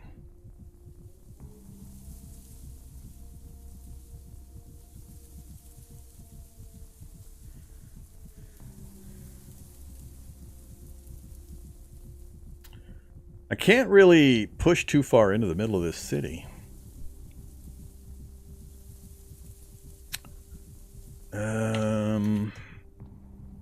My goal was actually to go south to those other houses again, but now if I'm going to do that, I think I'm going to have to roll back to the left. We got a dog here that's going to kind of catch me as I try to curve around, so I might go up this way.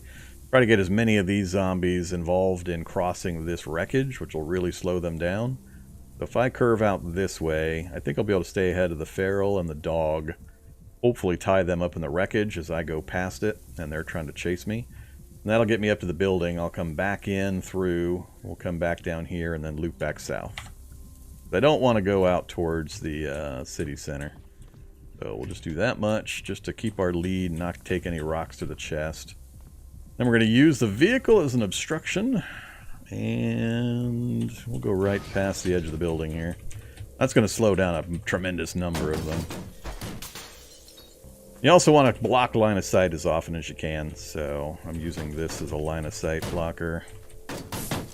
Then we will pop around here.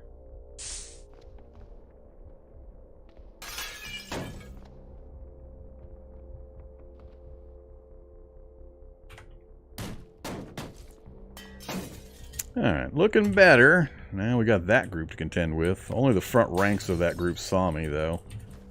So let's take off. Hey there, garage. You got anything useful? You do not. It's my favorite building. Everybody knows my favorite building, right? My mostest favoritist. Nope. Stop trying to step on that.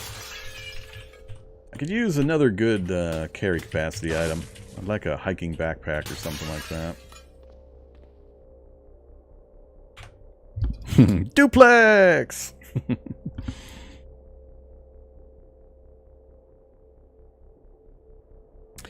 Am I always going to stream on both YouTube and Twitch at the same time, or is it a one-time thingy? I'm not streaming on both right now. I'm only allowed to stream to one or the other.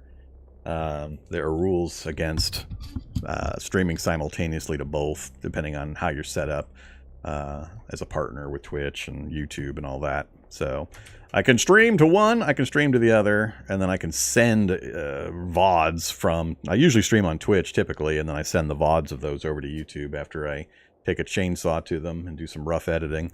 So I have streamed to YouTube on occasion, but people aren't used to me doing it, and almost nobody watches when I do so. So until I commit to a more consistent schedule and people know when I'm going to be streaming and I stick to it more, it doesn't really help me all that much to stream straight to YouTube. But I'm doing it right now so that people that just don't go to Twitch for whatever reason can have an opportunity to see some Cataclysm, support the channel, wish me a happy staying alive day.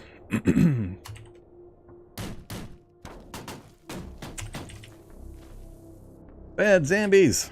Bad zombies! Uh-oh, can I get out the window in time? Yes. Activate headlamp, peek! Nah, let's just get out of there.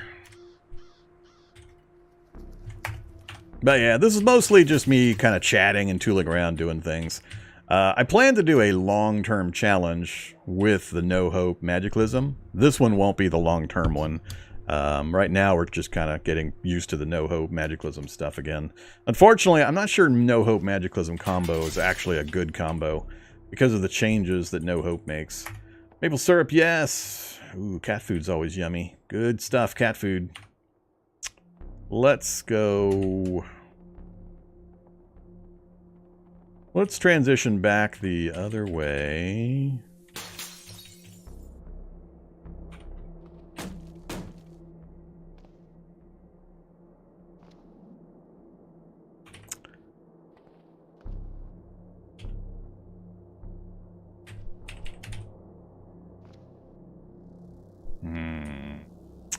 No items.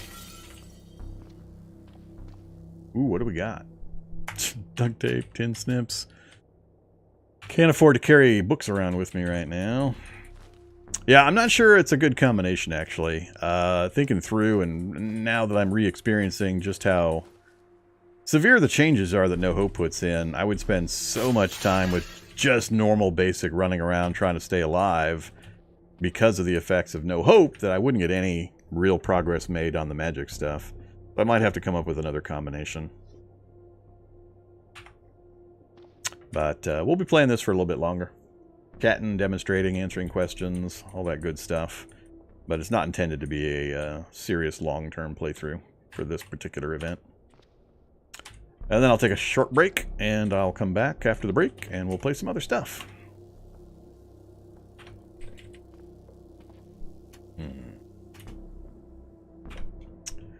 Let's see. Try to get to the house over here without causing a fuss. The deadly raspberry bush.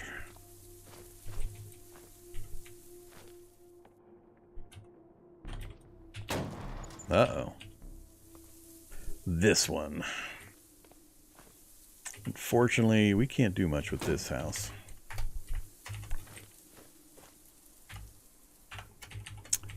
Currently, we're mainly just demonstrating how to maneuver around in a city.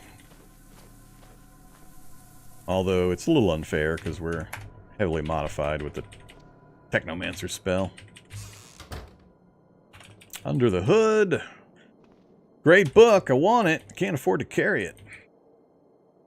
Although it's one of the first things we're gonna have to learn is early mechanics to have any chance of getting a vehicle going.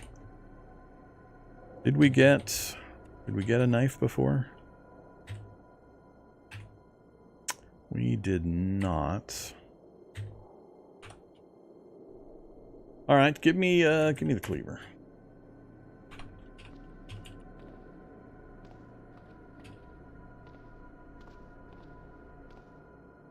Come on, basement. We need a good basement.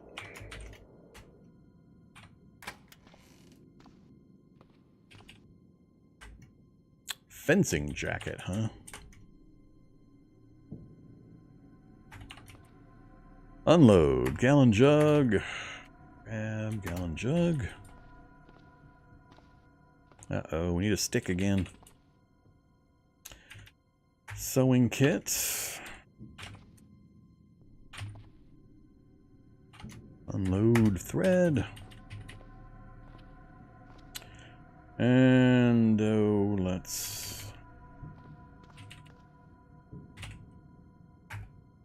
$52. Pour into container. Gallon jug.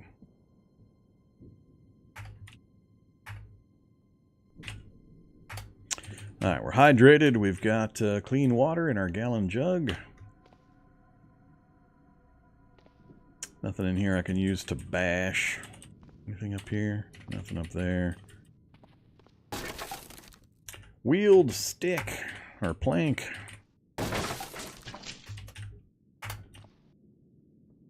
Ooh, hockey stick. Why does a hockey stick not have reach? I want the hockey stick to have reach attacks. I think it should have reach attacks. It's 59-inch length. It should have reach attacks. Come on, give me reach attacks on my hockey stick. I should be able to reach out and touch somebody.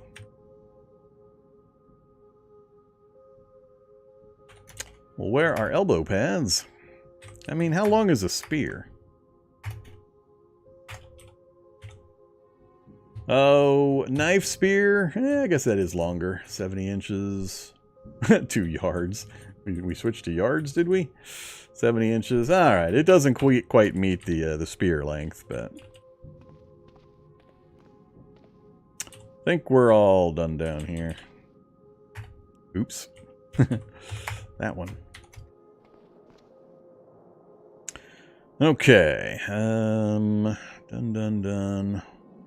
One bedroom left, but there's no door to the bedroom other than through the other bedroom? Who the hell designed this house? What a wacky house design. That's not even a... No, that's a walk-in closet. That's a back of the bathroom walk-in closet. Alright, I'll forgive them. I need a stick. Oops. That was not quite the way I intended that to go.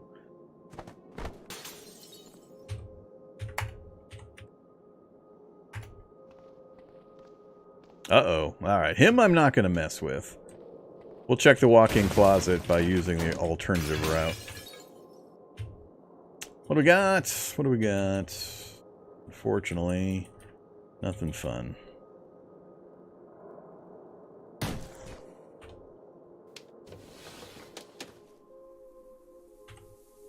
Alright, diner, pavilion. I think I'm going to work my way out and then back up this way and we'll see if things improve option-wise. Zombie necro boomer. Yeah, we got a little bit of spice with the evolution we added. Uh-oh, we got roaches running around, skittering plagues running around down here. Oh, here comes one of those fast, tough zombies I love so much.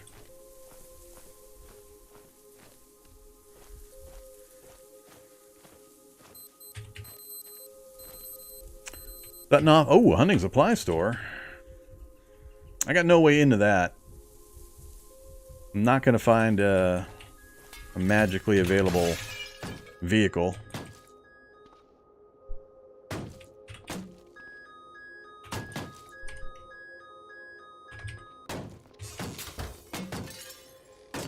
Boomer! Ooh, basement. Basement first.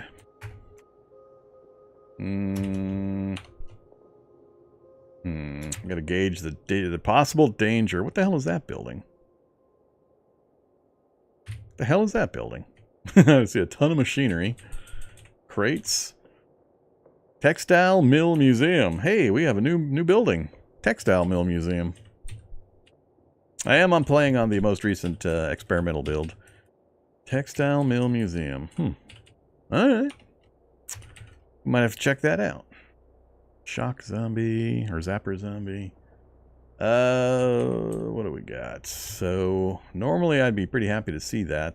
I'm going to run across the front of it to see if it has light amp goggles. Let's go ahead and risk this. We'll try to go in quick. Which room we got? Another junk room.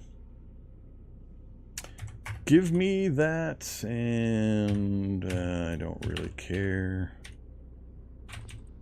And that's it. Alright, get me out of here. Damn you, stupid zombie. Let me go. Whoa! There's always a crowd outside the front of the hunting supply store. I forgot to check for that. No fast movers, so we should be okay. Until my synaptic runs out while I'm running away from a big old group. What do we see? Weapons, multi-tool. Nope. Really? Really? You got mana regeneration and eagle sight flasks in the hunting supply store? Alright. Been too long since I did magicalism. And rifle cases, binocs, no light amp goggles. You probably took light amp goggles out. Although it could just be, we're only on a 1.0 drop rate, so who knows. Alright, nothing worth getting killed over, and I can't get in there right now anyway. I got no real way of doing it. Let's, we got items in the ambulance. We got some items in the ambulance. We got houses. Alright. Let's head up that way. We got parkour, so we're going to get an advantage to moving through this stuff. Inhaler. Well, that part wasn't as useful.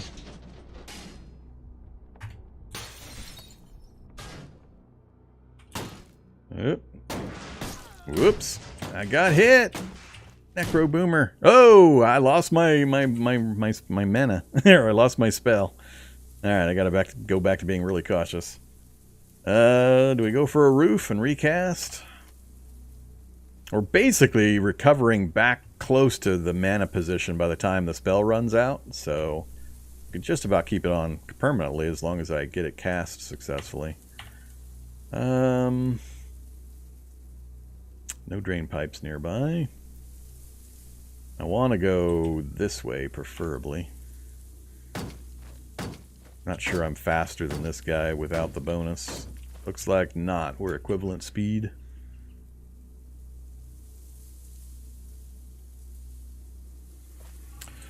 But on a slight speed burst, so we can get up here successfully. Then we'll go ahead and craft synaptic stimulation. I gotta drop my stick. Craft synaptic stimulation. Failed. Again. Failed. Again. We succeeded. Give me my stick back. Alright, back to our 18 intelligence, 130 speed. So, what do we see from up here? Not much. I sure would like to get one of those binoculars. We should find one in the house eventually. Doctor's office is not particularly helpful. Home Improvement Superstore. We're absolutely not going in there. There's not much left over here. Forge of Wonders. Well, that's kind of convenient to have so close to our starting position. We started over here in the middle of Kingley. And we already found the Forge of Wonders. We should go check that out for folks that haven't seen it. It's part of Magicalism. Peek down, looking good.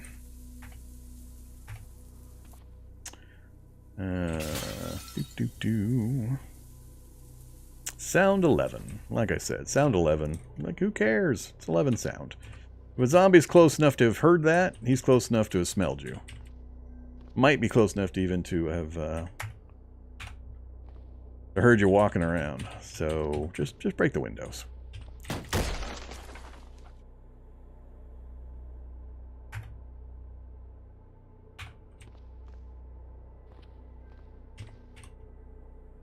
Alright, do we have the basics yet? I'm still missing the basics, aren't I?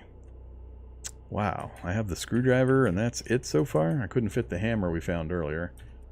We'll take the pliers, we'll take the hammer, good candle, and that's probably it.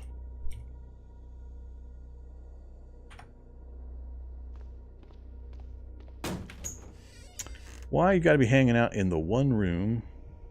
Well, I guess there's two rooms that have got what I want. We'll play relocate the zombies. So there's a third zombie. Now he's coming back. Alright.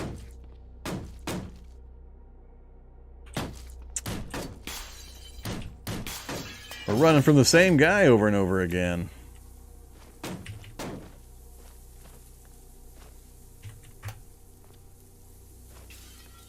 I'm waiting. Ooh, just loot devourer.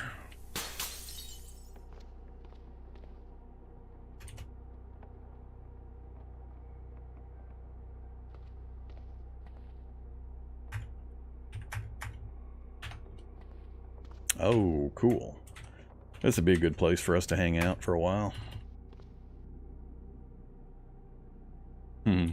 Passing up another robe. That's an unfortunate basement.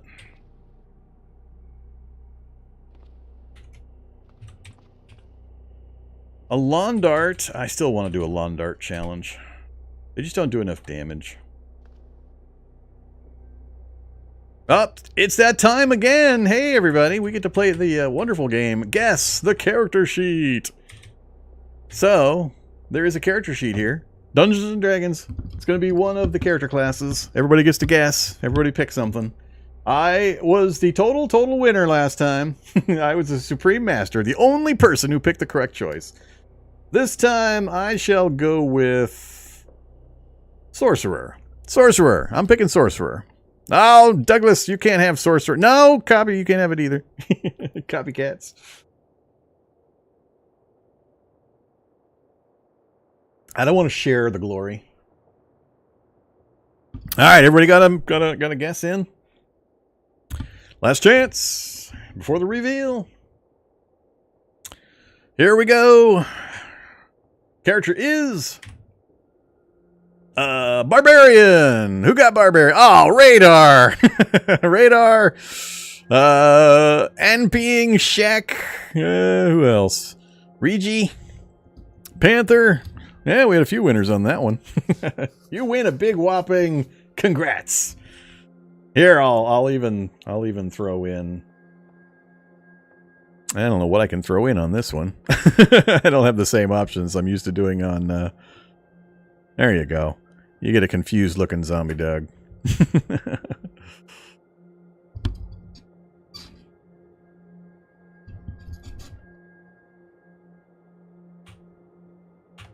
Alright, another game of Guess the Character Sheet complete. Let's continue. Bondage mask, no, balaclava, flip-flops. Just not enough good stuff. Oh, it's a reappearance of Boopinator. Hey, Boopinator. The foam rubber bat. Who has 1 bash value just because Vormithrax wanted to do a foam rubber bat challenge. The only reason that thing has 1 bash, because I wanted to do a challenge using a foam rubber bat, and it didn't have any combat stats, so I couldn't do it until somebody graciously went in and gave it 1 bash. Good times. Can you enchant Boopinator? I don't remember what you can and can't do with Magicalism. I don't think you can just enchant random objects. What's my favorite D&D class? Wizard. Wizard. Wizard. Always the wizard. Anytime I play a fantasy game that offers whatever the closest is to an elemental style, fire wizard style, a classic D&D wizard person, that's what I play first. Then, if I'm still interested in the game after I thoroughly play through the wizard, then I play other classes. But it's always wizard first. Has always been, shall always be. I am old school D&D nerd.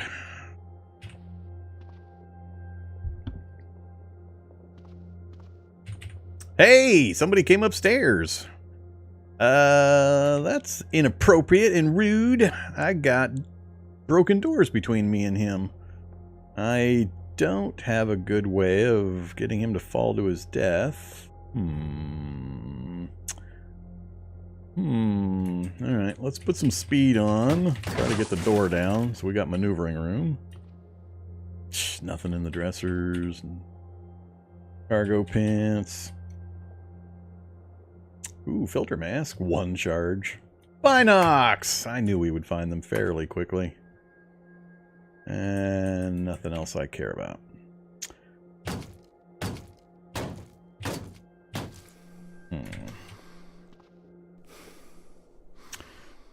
Let's see. I think we'll leave him here. I think we're done here. Uh-oh. Uh-oh. We about to get zapped? Where am I going next? Now that we've got the binocs and we're on the 2nd floor, we can see the actual Forge of Wonders over there.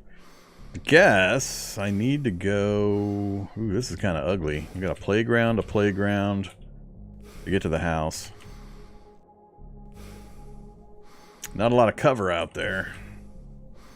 Now, let's get around him first.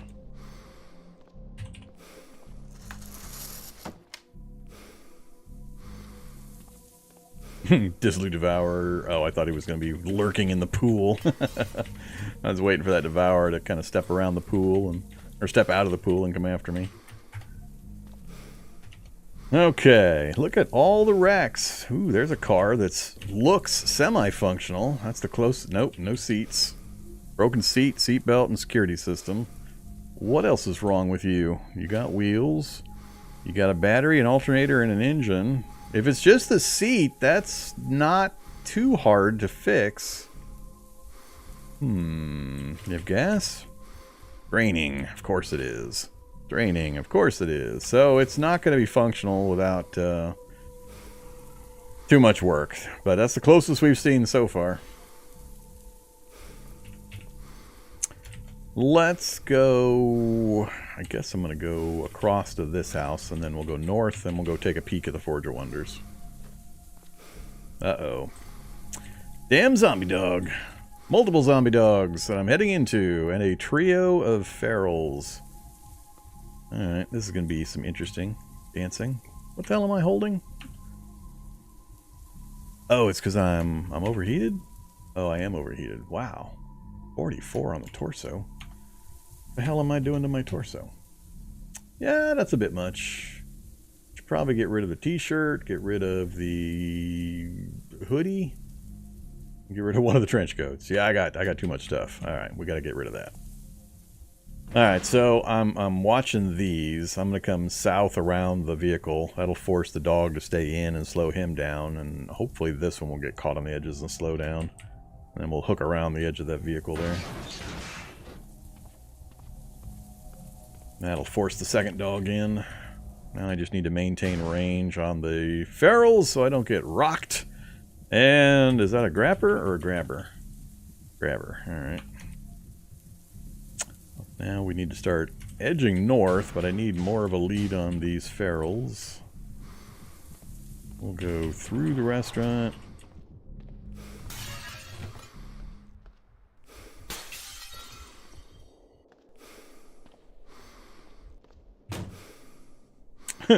All these interior doors being missing keep frigging me out.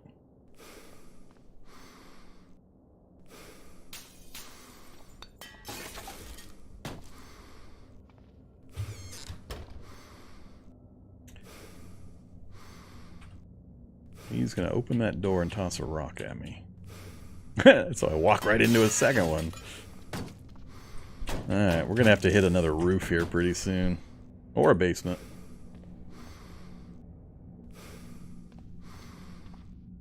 I guess we can hang out down here. Ooh, an aluminum bat. Goodbye, stick. Give me aluminum bat. I prefer the wood bat, but compared to a stick, the aluminum bat is quite a bit better. All right, let's unload hoodie, unload trench coat, unload jeans, unload sleeveless trench coat. So everything's in the day pack now, and we'll get rid of the boxer brief, the baseball cap. The hoodie and the sleeveless trench coat and the t-shirt. Much better. Alright, that's the way we want to see it. Oh yeah. Much better. I'm not sure how much more room I have in this single day pack. Leather jacket.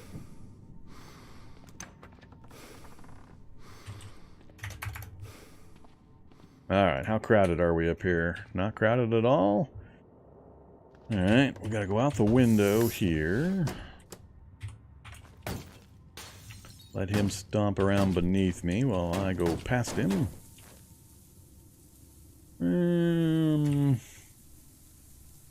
Current plan, just across the street and then go up there. So, let's go back in the house.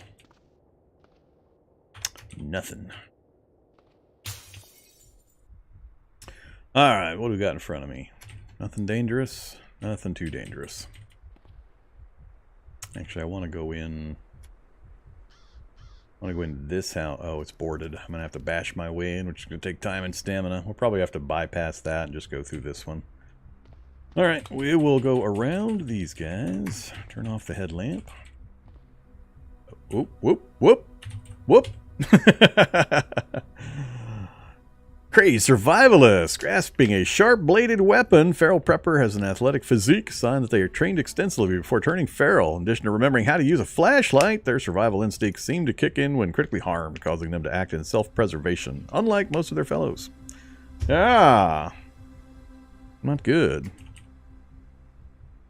He's the most dangerous at night. He's got the flashlight, and he'll reveal your position at night because he's lit up. Okay, so the goal is to loot and then get out the back of this house with nothing that can be faster than me, so I can make sure I can walk to the Forge of Wonders. I'll probably go at a different angle so I don't drag these guys directly through with me. I can't afford to go down in the basement with this crazed guy behind me either. Let's lead them this way. We'll kind of confuse the pursuit, hopefully. feral guy is not directly behind me.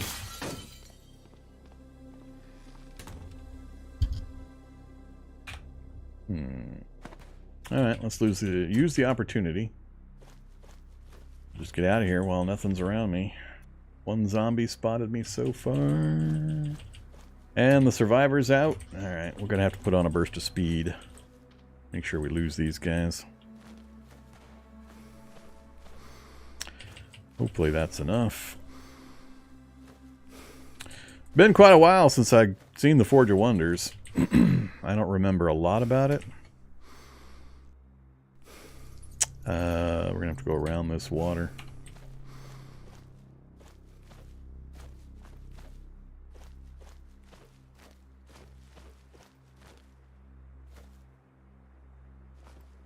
Oh, great. I'm going to circle the whole damn thing. I should have gone into this one side. Oh, we got doors down here too. Okay, welcome to the Forge of Wonders. Pretty much all I remember that I need to care about is this NPC here, right? Bag of Infinite Throwing Knives, Lesser Bracer of Lightning, Rings of Intelligence +4. Yes, please. I would like some of those. Book of Trees. Orichalcum Cauldrons. Greater Storage Rings. Some of this stuff is new since I last checked it out as well. That's a lot of stuff. Bracers of Protection. A lot of stuff. And of course you got this stuff in here. Can you still cheese the hell out of this place? Are these gaps? Guess not. Halberd +2, Golem Cores, Broadswords, Crowbar +2, Ring of Protection 6, the Spider Box. You know, a little bit of gold and silver. Boots of Haste. That's what I need. Boots of Haste in addition to what I got currently.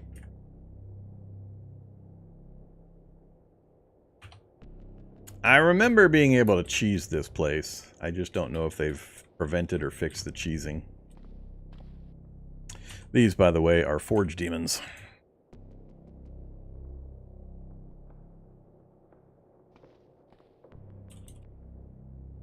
Talk to Valzane of Siam, the Forge Lord. Let's trade. So, you know, Nodachi +2 for 1,300. Bag of Infinite Throwing Knives, 3,300. Endless Teapots.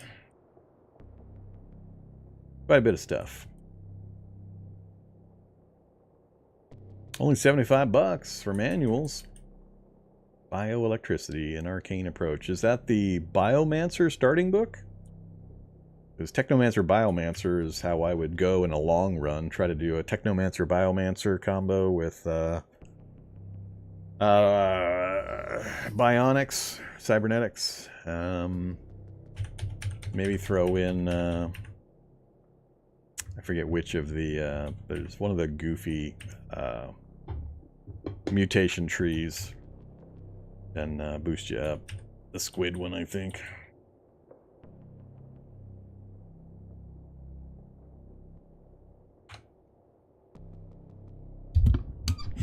How much cocaine? I'm not sure. I have no idea what they take in trade and what the numbers are. Haven't done it in forever.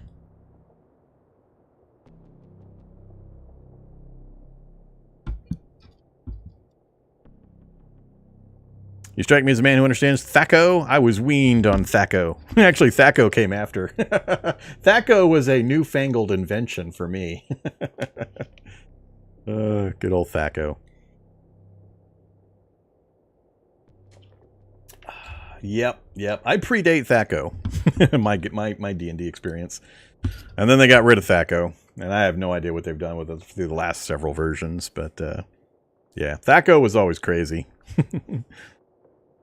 For people who don't know, and I don't know if it's explained in chat later, but Thaco is to hit armor class 0. The roll that you need. It's a designated number that you need to hit armor class 0. Then you adjust your numbers from there. It's been forever since I had to calculate Thaco.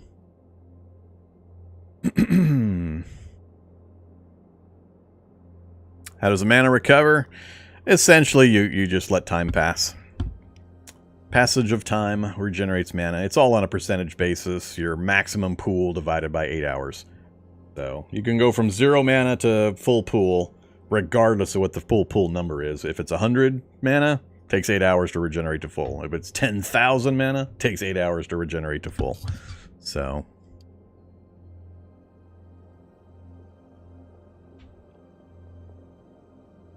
what's the difference between grappler and grabbed? There's grabber zombies, that's the base level, then grappler, then wrestler. And I don't know which does the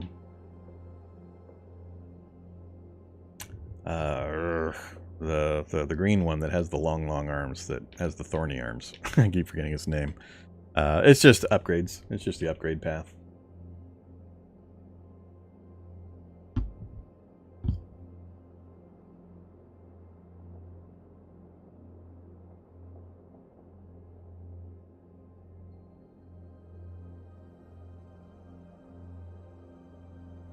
Yeah, the cheese I remember is these guys would be up front. I would come to the back, and I would use a blink spell that did a teleport.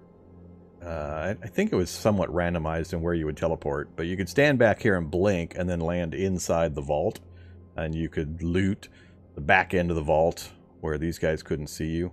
So I don't know if they prevented you from being able to teleport into the vault or what changes they made, but you could just stand back here, cast a relatively low-level spell, and end up in the actual vault and grab a whole bunch of stuff. So there may have been other ways to cheese it. That was the easy one that I remember.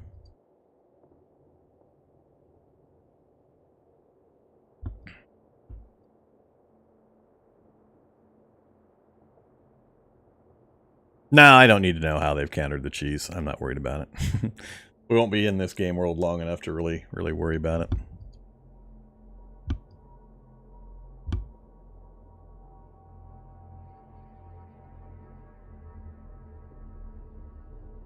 You can tell it in but not out. That's a pretty harsh way of doing it. That's pretty funny. A just and well-deserved way of dealing with that. I do remember you don't want to accidentally bump into anybody. These guys are these guys still like horses, where if you accidentally walk into them, you're at war with the entire forge forever and ever? I have no idea what else you can do here. It's been way too long since I... Oh, can you just come in and steal stuff? We got iron shod quarterstaffs laying on the ground. Stuff on the tables. I assume it's all under the system where you take it, it's stealing, and they get mad. No? What the hell? So, are they going to get mad at me if I grab this stuff? This seems ridiculous. I'm not getting a message about... this doesn't belong to you.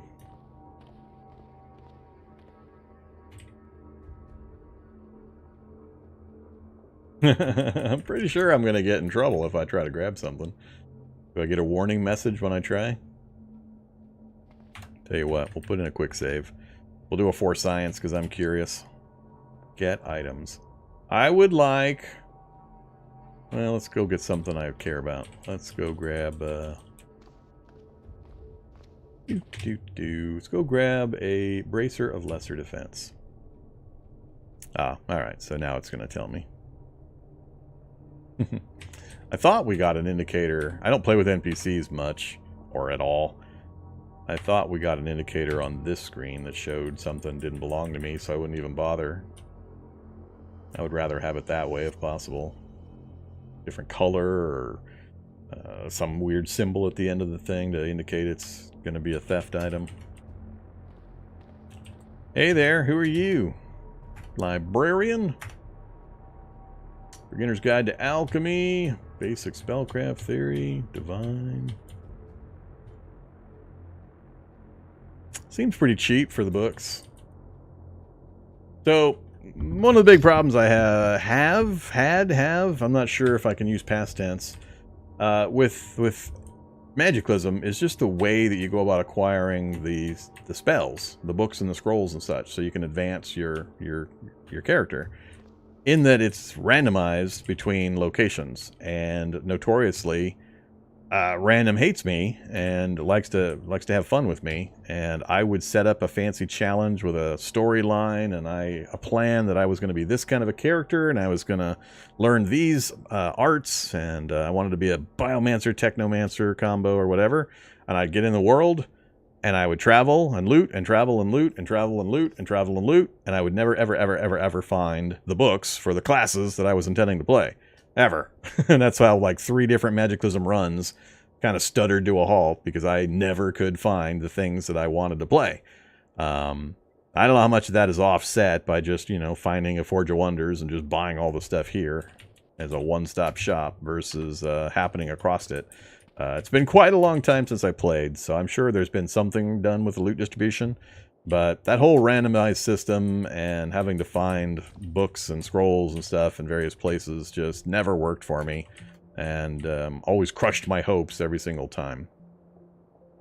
So that was the biggest issue that I always had with Magicalisms, the way they go about the spellcrafting stuff. I would have preferred a different system where the skill or learning system was set up that you were required to study or gather materials or something for a period of time. Then when you leveled up in a discipline related to your magic class, you were then granted or it unlocked access to the spells up to that level for that class without you being subjected to the RNG just laughing hilariously at you and saying, nope, none for you, none for you. You will never find what you want. So that was my wish, but not the direction they went. So yeah, so this is the Forge of Wonders. Obviously, you can do things here. You can chat with NPCs. Lots of materials available. Lots of trading goods. It's by far the #1 source for magic stuff. Just how abusable the place is, it seems pretty abusable, although with no hope added on, it's probably going to be a pretty rough go, at least initially. But yeah, there's some pretty ridiculously powerful stuff that you can get a hold of in here, just by grabbing whatever trade goods or what they find valuable and bringing them back. Combining no hope with its vast reduction in items in the game world might put a damper on progress in this particular setup. But I do not know. Alright, so that's this place. I mean, other than dancing around in the city, we're not going to get a working vehicle going. My best chance at getting a vehicle working is to stay alive long enough to get a few levels of mechanics, and then hitting up some POIs that are more likely to have vehicles that don't have the wreckage set up. Last time I did No Hope, I identified quite a few of those for the author, and I know he went in and made some adjustments. So I don't know if it's still possible, but we need to do a bunch of just running around until we find POIs is going to be more likely.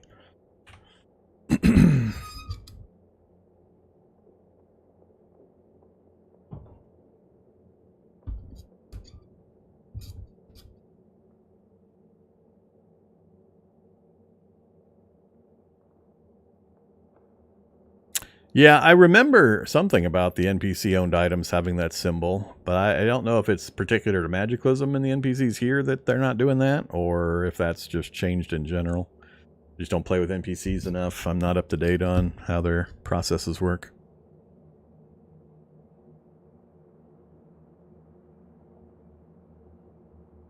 Oh yeah.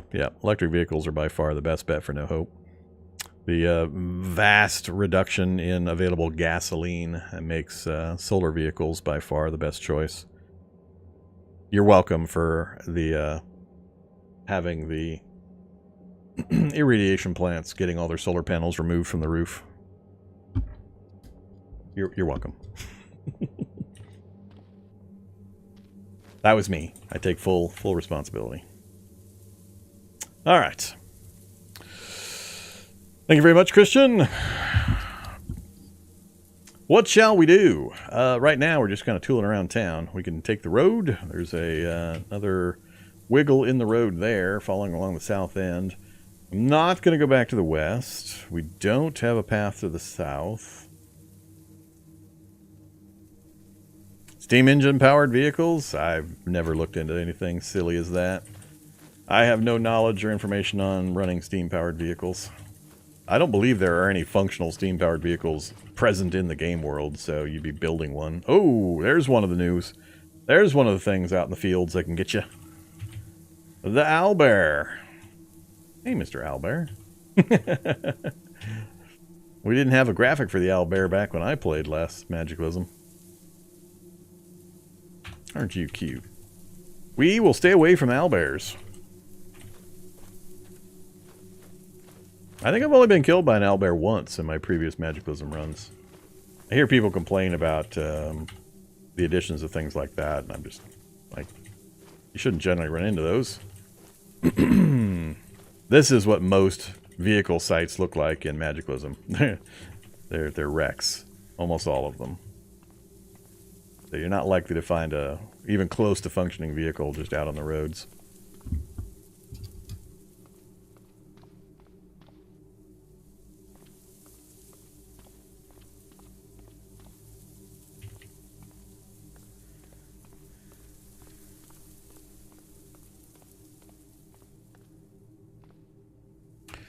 Alright, we still got our spell running. I can't remember. Is there a way to see how much longer it's gonna...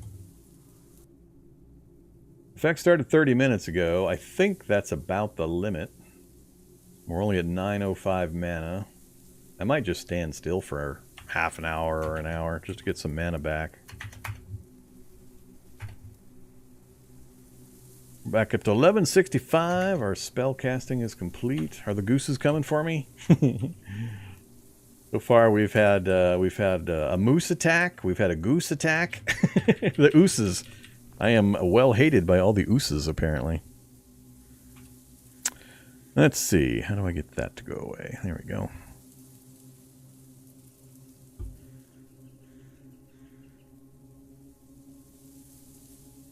Yeah, we ran into the No Hope Flaming Eye during my last actual No Hope challenge.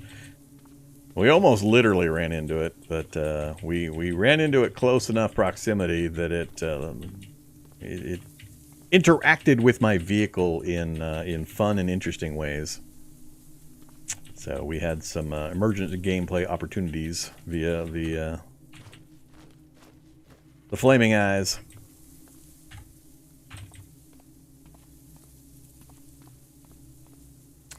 Zapper Zombie is greeting me on my way into Hammond. Garage. Still not done trying to chain run through houses. Looks like we've got something here. Could possibly be an evac shelter. Is likely. I guess it could keep going south. Let's try to climb up on that house and we'll see if the binoculars show me that far. We just go straight for this. Try to get there before the Zapper Zombie gets me. Oh crap. No, that's a Zapper Zombie. That is going to blast me. I always forget. Wait, is that the one that has the ranged blast? I always confuse the one that has the ranged blast with the melee only one. He didn't get me from that range. Yeah, let's climb up anyway. Alright, so it was a road that continued. Ooh, a mansion in the forest. Scary. And a military helipad.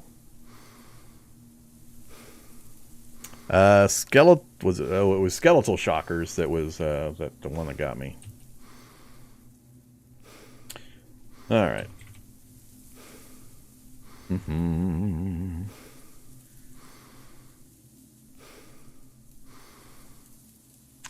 we got a mansion in the forest, fairly close to Amigo Scout Tower. We might go play in the mansion. We could have fun dancing around in there. There could be some fun, entertaining options. Not much of a housing district for me to move through here. Fairly separated. Not too many buildings that I would want to try to get to. Outdoorsman store might be fun.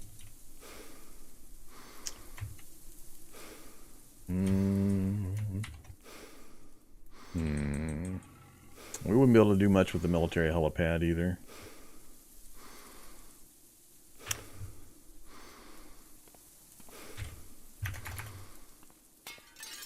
Alright, probably time to go ahead and get this going again.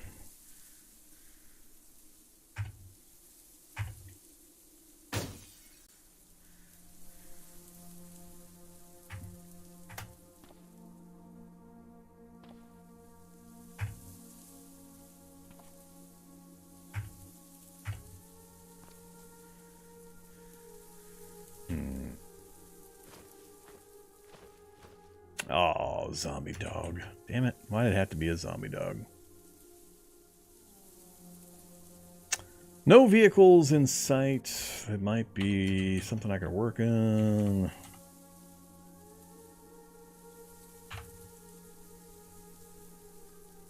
I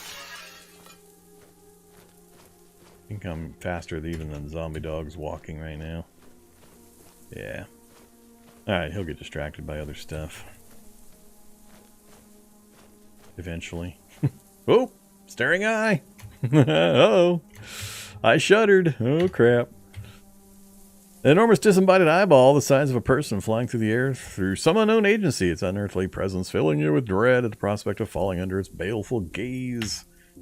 I got zombie dog behind me and staring eye and worms. That's quite a list of enemies to worry about. God damn, that worm is moving. Wow, that thing is moving. Interesting. And that's 3. Oh, looks like 3 spaces wide. Can I get around the worm? Will it go after the zombie? Get him, worm. Get him. This zombie dog is just faster. Damn it. Back into the eyeball again. Oh, it's a yug! It's a yug! Oh, I haven't seen a yug in forever. Oh, we're gonna get yug mutated. It bounced off my armor. Sure, it bounced off my armor. What armor did it bounce off? My leather trench coat, I guess? Do I want to get yugified? That'd be pretty fun to get some mutations from the yug if it doesn't kill me.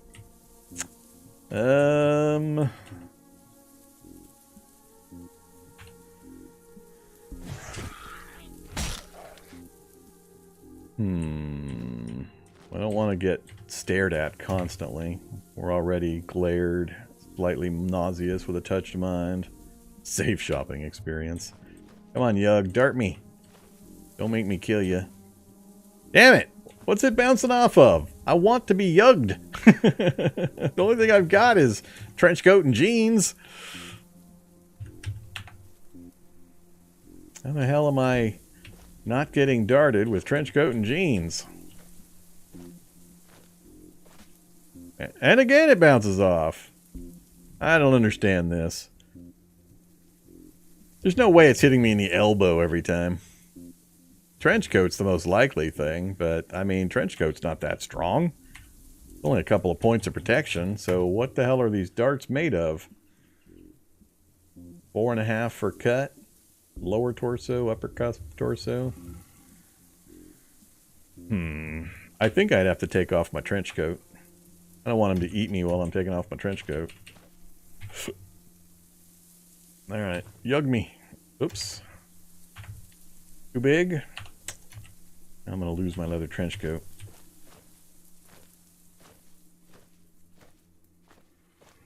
Come on, mutate me.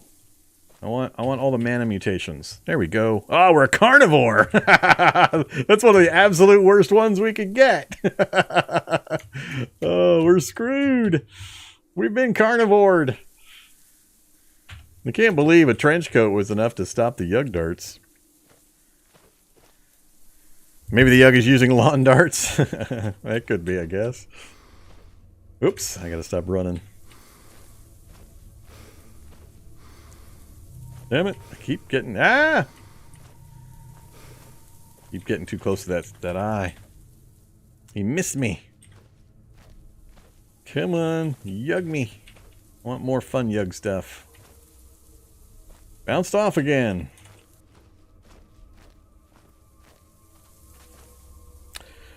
Greater mana efficiency! It's not a good trade-off for stupid carnivore. Can't believe we got greater mana efficiency, though. Carnivore. Carnivore's a death sentence. I'll never survive with carnivore.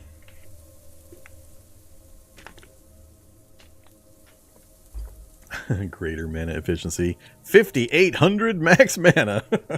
Nothing to do with it, except make myself fast. Oh, that's funny, though. That's what I asked for. If you just hadn't handed me carnivore first. Oh, how many more do we take? I'm scared. What else are we gonna get?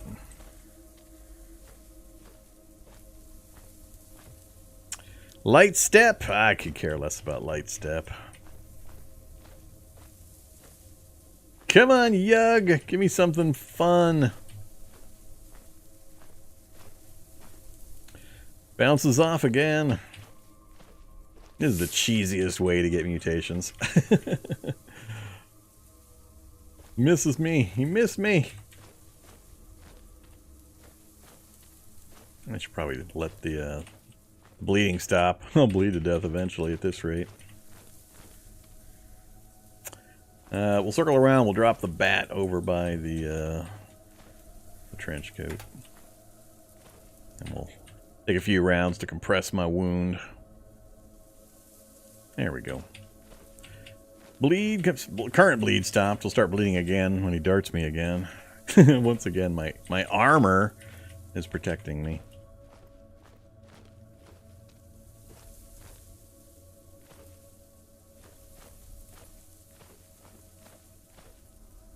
Damn it. Can't believe regular clothing is enough to stop the Yug darts. There we go. Web walker. Not too useful too often, but we can walk through webs now. That's a pretty side case one.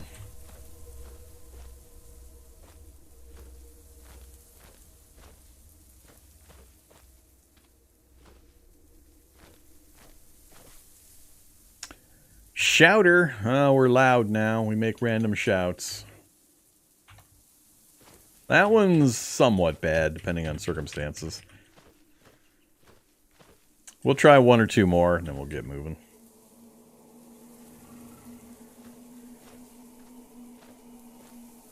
Yeah, I was just talking with my Discord channel about Yugs yesterday, a couple days ago. I hadn't seen one in the regular default game in forever. I'm not sure they're still in the default game. Apparently they're alive and well here. We got a snout. Yeah, now we're getting the bad stuff.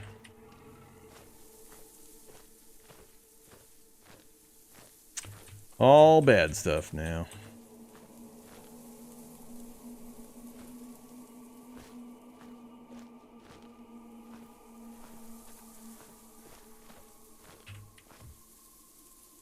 Genetic instability. Alright, well there's the winner right there.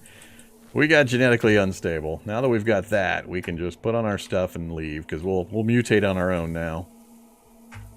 I no longer need the Yug, now that he gifted me with that one. Let's continue our trek over here. Map! Turn off that mode. Map, take me here. No, better take me here.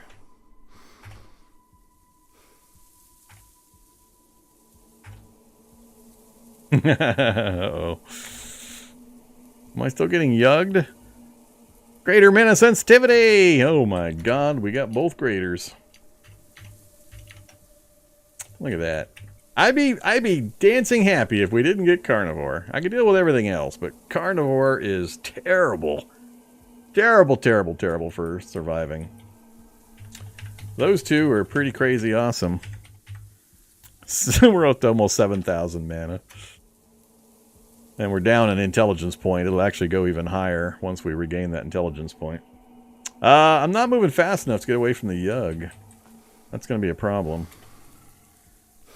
Especially since I'm losing stamina too. If he can keep up with me in the forest, we might have to try to beat him to death. Hopefully we have lost him. If not, we got a problem.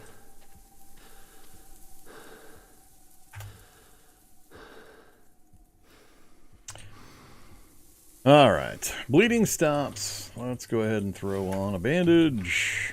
And antiseptic. Even though we're terrible at it.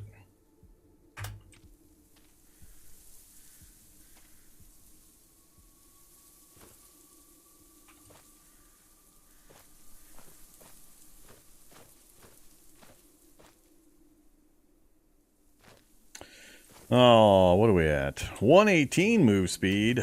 Ouch, I should have stopped and got my pain taken care of too. We got no convenient drain spouts we can use here. I'd have to go up to the second floor and hope that everybody's dived off the balconies to get a safe spot.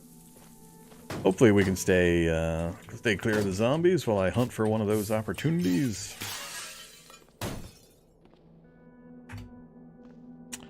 Let's see. Stairs. No. Ooh, backpack.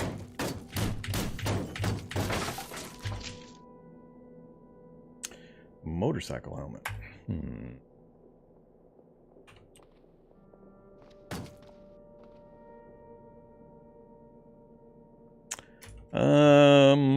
Let's leave them in here.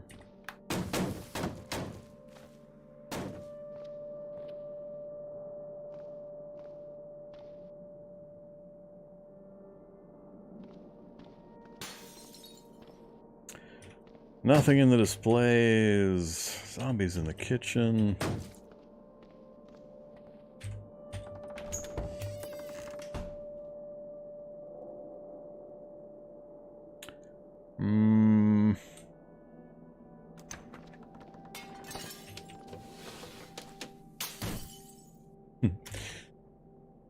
The book room.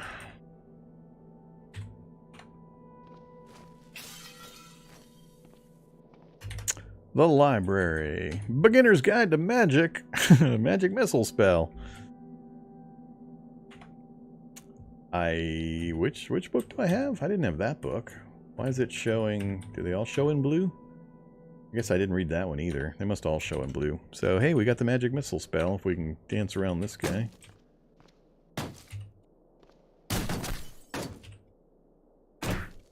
Magic missile would be awesome if we can take the time to learn that and if we have any actual chance to cast it.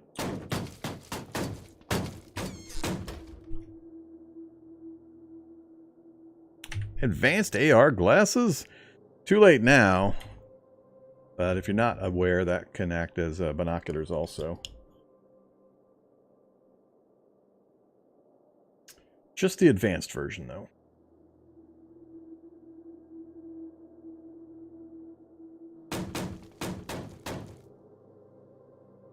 So, nothing fun on that mannequin for us to play with.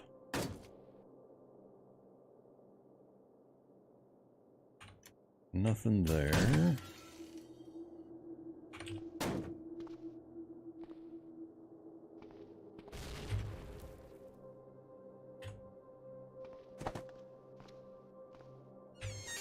Nothing on that mannequin, and they just exploded a gas cloud around my stairs up. You bastards. There's at least one more set of stairs towards the back. And get around this corner before the gas gets there.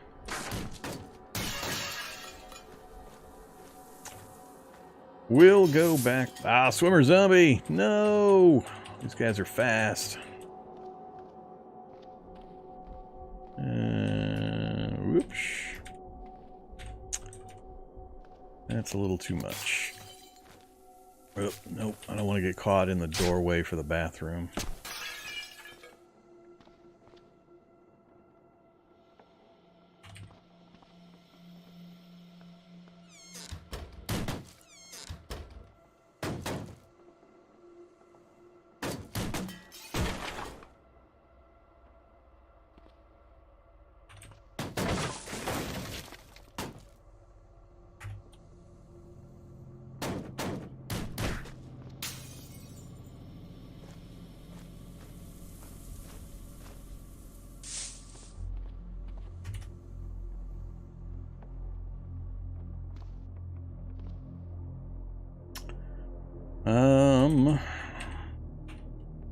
I want to go that way, but I'd like to check back here first.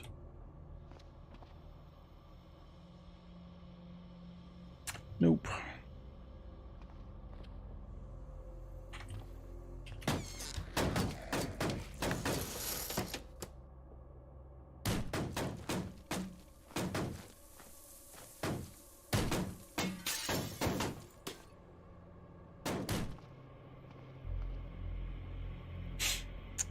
Somebody's in the dressing room. I can go buy that guy. Whole bunch of nothing.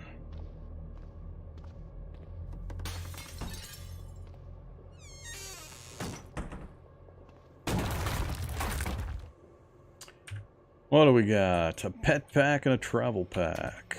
I gotta start making some decisions here.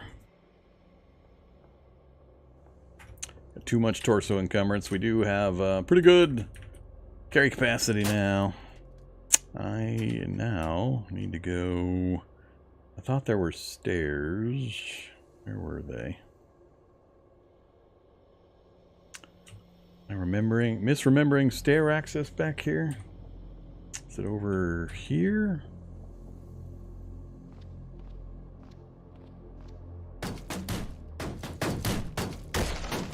There it is.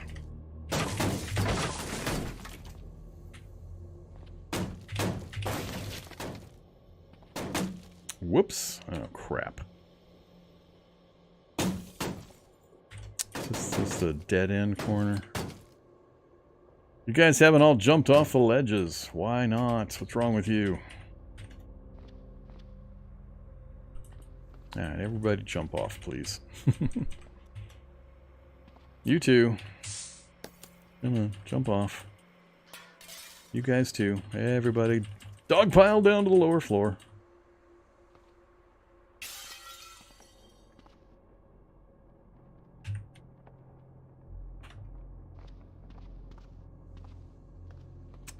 Wow. Yeah, he hammered the loot in mansions. How about here? Spiral stones, and that's it. Yeah, nothing here either. Hey, Retta, thanks very much. Appreciate you dropping some gift memberships. Let me, I don't have all my emotes over here. I only got one zombie dog. You can have a zombie dog, Hulk, and Migo appreciation. Greatly appreciated, though. Thank you.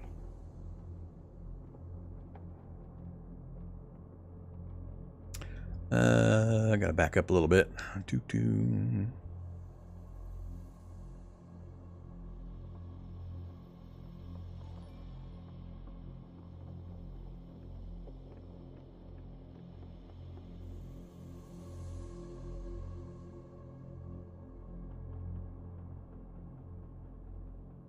Yeah, that back to the Yug conversation. That's what I had hypothesized in my Discord conversation, that I wasn't sure the Yugs had been modified or updated to use the new vitamin mutation system. So I didn't know how they would work that, or if they just had a way of end running it.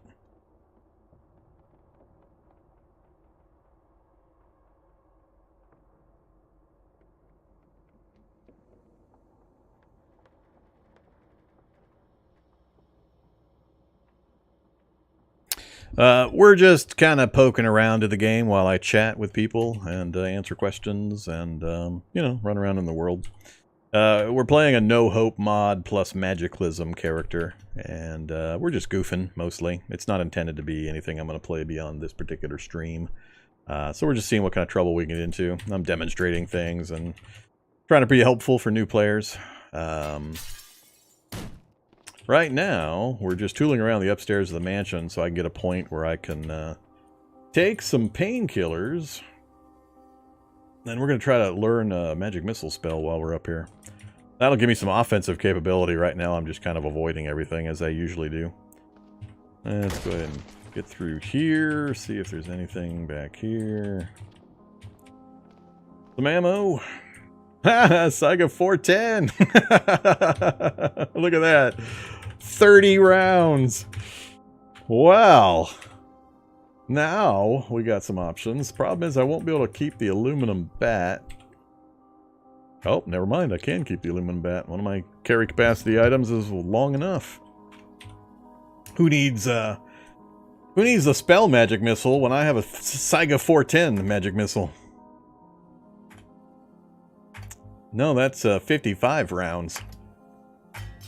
55 rounds. That's quite the magic missile.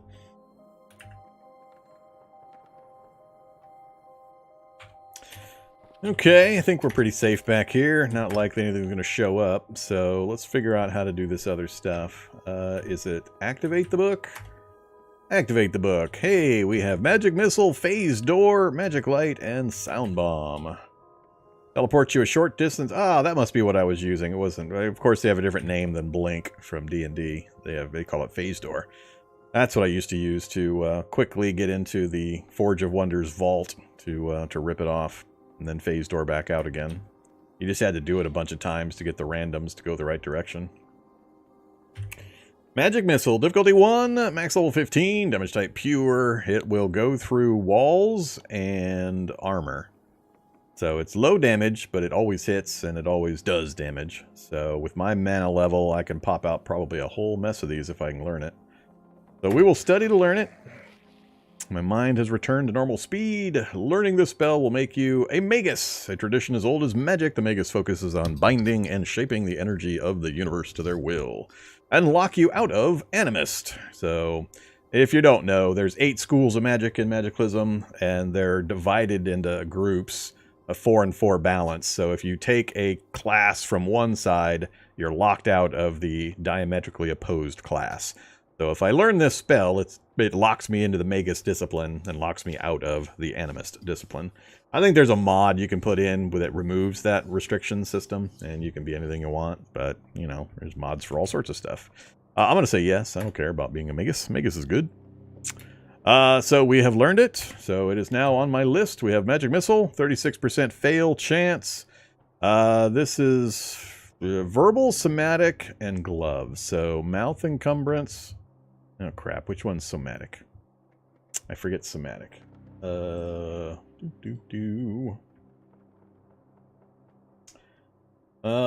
were the types? Somatic is arms. Arms. You gotta be able to wave your arms around. So I don't want mouth encumbrance, I don't want arm encumbrance, and all that good stuff. Our focus is 79. Our morale is good.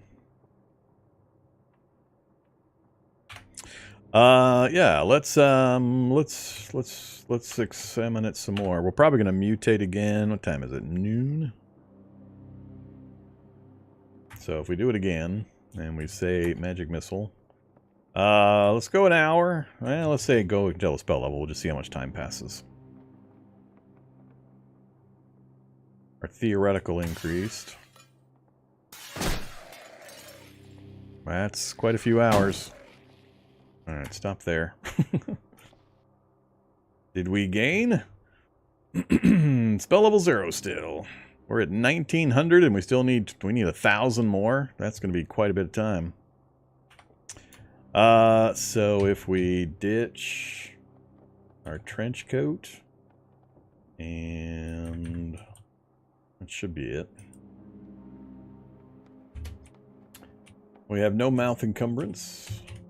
We've got just elbow pads on our arms, which are providing no encumbrance.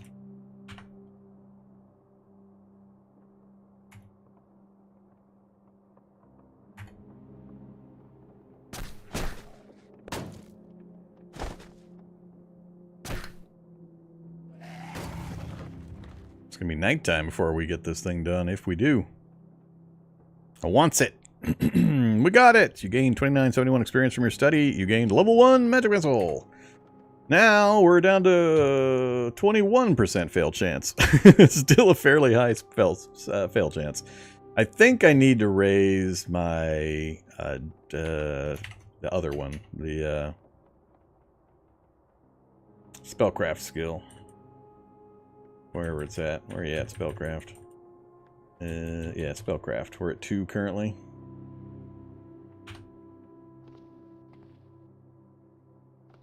With the trench coat on. Yes, 21.8% fail chance. Well, we'll give it a try. So now we have Magic Missile. We've got 6,000 max mana. We don't have our boost running currently, so it's dropped because we're not running with 18 intelligence. If we cast Synaptic... Oh, yeah. Yep, don't have a strap or anything for the Saga yet. Synaptic, Acceleration successful. 18 intelligence. Wield. Saiga. Alright, let's go find something to experiment on with our 2 versions of Magic Missile. We'll see which one does better. Hey, a leather belt. I can always put the Saiga there, which would be terrible. Swim goggles, tuxedo. Yeah, don't need any of that.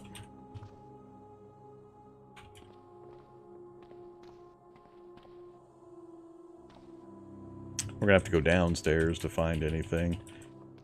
This is, again, if you're new to the game, this multi-level buildings are pretty easily cheesable because the zombies are easy to lead to their death, just having them jump off of railings, because they're so simple in their movements.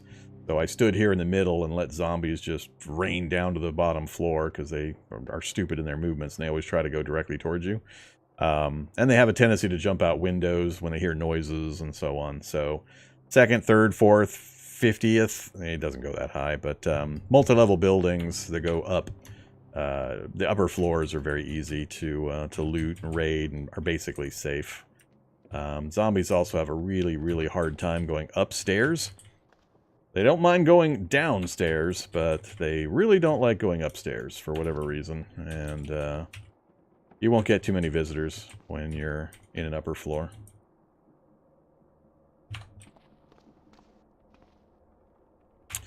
Not much up here. Nail gun. Raincoat.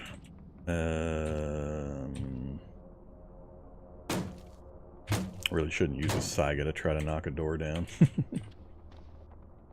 Let's just go around.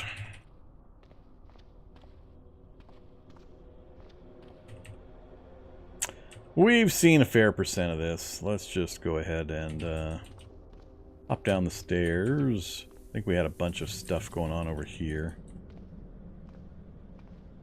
Nothing on the mannequins. Don't care about the bar. Yeah, let's just see what's going on. Hey, zombies. Where's Zombie? Zombie almost dead out there in the wilderness. Nothing on the mannequins, so we got nothing there. We could check the... Let's go down to the basement. We'll check the basement for... reload, headlamp. Check the basement for some activity. Hey there, that looks like an acid zombie. That is an acid zombie. Fire! We'll manually aim. I want to take the shot before he steps forward again. Nah, I don't think he'll get to go diagonal and use his acid attack. We'll just, if he does, we'll just suffer. I need him to get one space further. And that's pretty good right there. We're at 83%, 82%. Kablamo! Magic missile successful. 68 damage from the first magic missile. I think I have to put the shotgun away in order to do the other magic missile. Let's drop it over there. Cast magic missile. Sure. We hit. Gained 143 experience. You hit for 3 damage. 3! 3 more damage. Let's see. If we go run mode here, cast magic missile.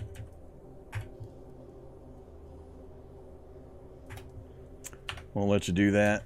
I remember having issues with that whole process previously.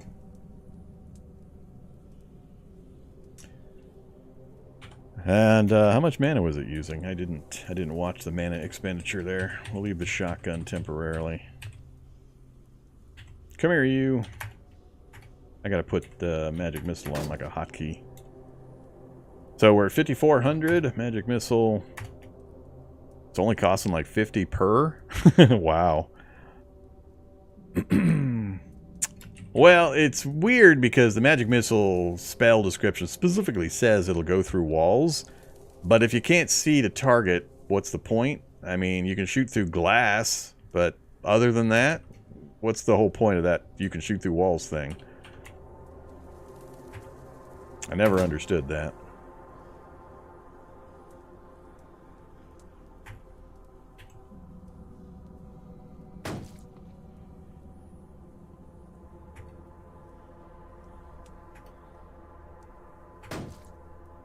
Seem to be you can fire them off pretty quickly too. I mean, we're not doing all that much damage, so that's not impressive. This one over here, on the other hand,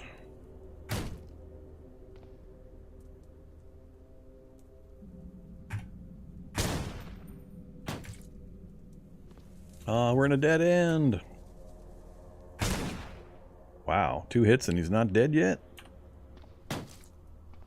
You're gonna bleed to death? He is going to bleed to death. Whether he bleeds to death before or after he gets to me is the question. Simultaneous. Did I get a critical hit on this guy, or was he already wounded? 71 damage. Hit by many projectiles. I didn't get the many projectiles hit on this guy. So I don't know if that's a critical hit indicator or what that is. Somebody's angry. Yeah, this magic missile seems slightly more effective. Slightly. Shady zombie.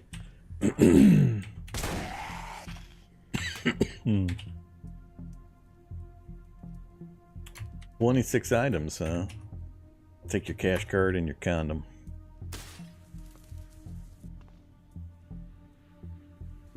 Music and a vibrator, or a manual morale enhancement device. We need those. Activate. Music. Activate. Manual morale enhancement device. De-stressing. Grappler zombie.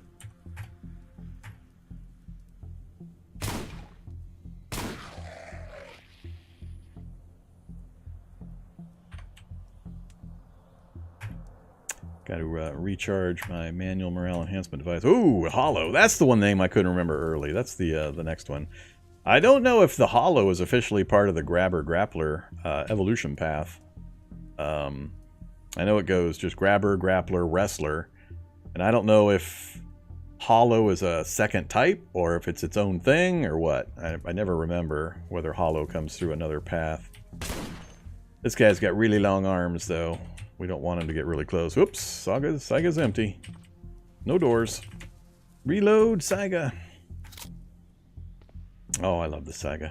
I love the Saiga. Box magazine fed. Kill them. Yucky slimes. He's a mailman. The mailman hollow. Reload. That. Reload that. Running out fast. Down to 30 rounds. 40 rounds. Yeah, it's a much more effective magic missile.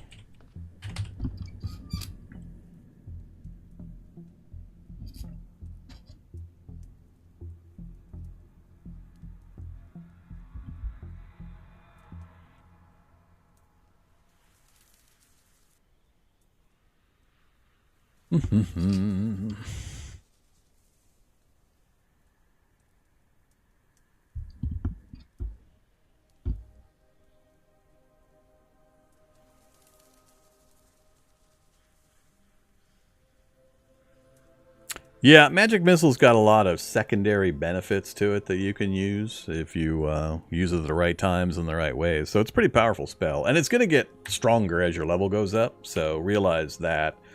I think you can see. Let's see, how do you do it? I don't remember. Yeah, right here. So magic missile, damage per level. So maximum level of 20.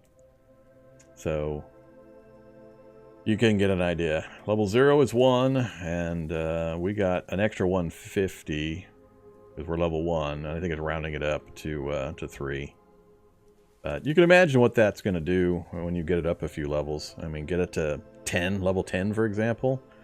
And that's what, going to be 12.5, 13 damage per blast. And the range also increases.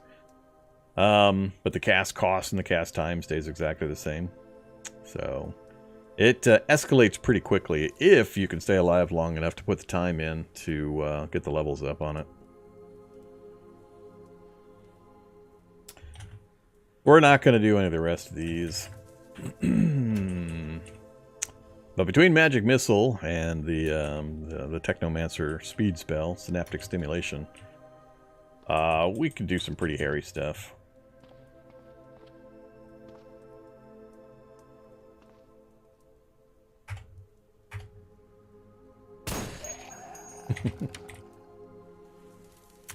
Where you guys keep coming from? Whoops. Let them get right on top of me. Don't want to get backed into the corner. Nobody puts baby in a corner. Where the hell did you come from? Was he hiding in the box over there? Did I not notice he moved into the box?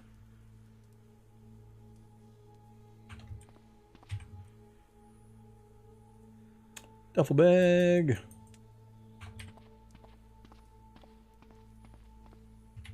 Really? A sewing basement in the mansion basement?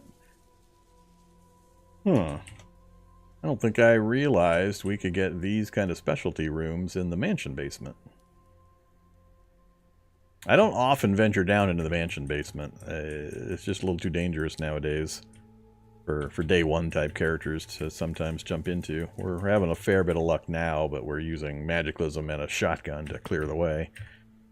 We haven't run into any of the armored zombies or the ferals. But yeah, this doesn't seem to be quite as much stuff as in the house basement version. Maybe it's close.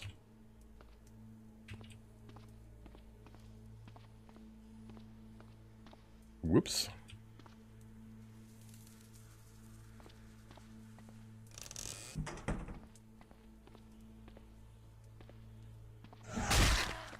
How did I move into that?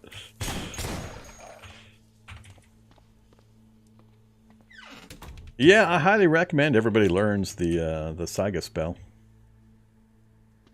It's pretty good.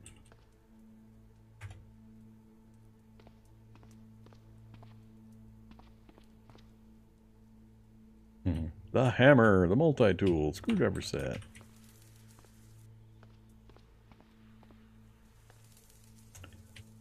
Cannon round shot and a single aluminum broadhead arrow. They're lurking in the cardboard boxes again.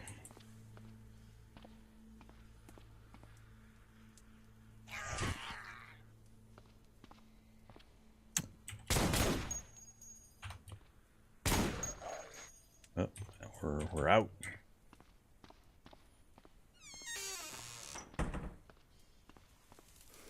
Whoa. That's a little crowded. Nope, no door.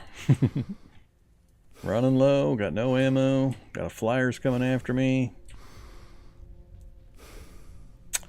Yeah, this will probably be the spot where we'll finish things up right here. Get killed by these guys and call it good.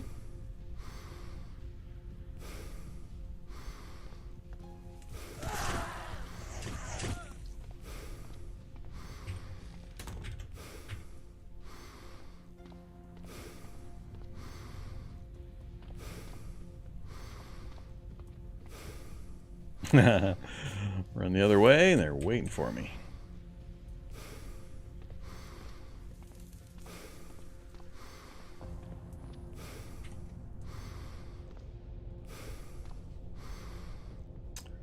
Well, this got a little ugly.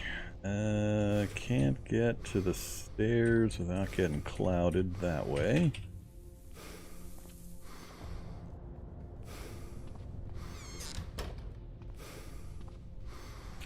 And then we can just run up here.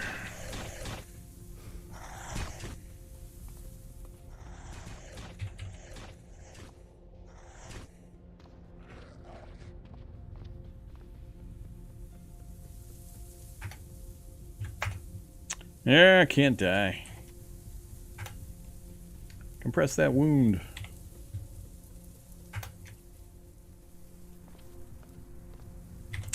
What do we have to eat? I haven't grabbed anything to eat other than... Oh, I can't even eat... Oh, that's right, we're a carnivore. I can't eat my maple syrup.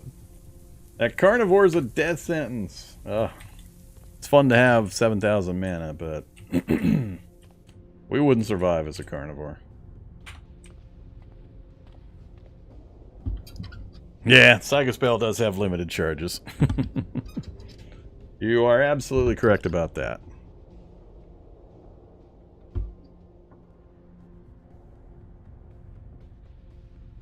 Alright. Really? We even got in a research facility. Man, I haven't seen one of these in forever. Driving, and I haven't found a research facility in like 4 challenges. I cannot remember the last research facility I found. Here we hop into No Hope Magicalism world, and we're finding all the things I have been asking about recently. Research facilities and yugs and crazy stuff. Hey there, Funmer. Thanks very much. Having a good time. I think what we're going to do, though, I'm going to wrap things up right here. This is a good spot to stop. We had some fun. We got to play around with some Magicalism stuff and experience some of the No Hope stuff. I'm going to have to give it a thought. I'm still not sure I want to try a No Hope and Magicalism run. I think they conflict in a bit too much in regards to the player attention that has to be paid. With No Hope, you just got to pay so much attention to the normal grind of stuff that it's going to be really tough to eventually... It's going to take a lot of build-up time before you're going to be comfortable enough to be able to switch over to the Magicalism side. I don't think I want to do that, so I'll probably separate these two again and come up with something else I can kind of combine. Maybe a Magicalism Dino mod. I have never done the Dino mod stuff either. So, we'll find something, though. I do want to visit Magicalism, and I do want to visit No Hope again, so we'll get them fixed up. But for now, we're going to save and quit out. I'm going to go take a break, get some lunch, and get a couple of quick chores done. I will return. We're going to continue doing some more streaming here to YouTube. We're going to switch games, though. When I get back, I'll kind of mention a few, and we'll get something running. So yeah, give me 90 minutes. Yeah, give me 90 minutes. So it's 4:30 my time, 6 o'clock. I'll be back at 6 o'clock my time, about 90 minutes, and we'll do some more stuff. Hope to see you then. Thanks everybody for showing up, wishing me a happy birthday, and supporting the channel. It's greatly appreciated. I will catch you in a bit. Stay safe out there.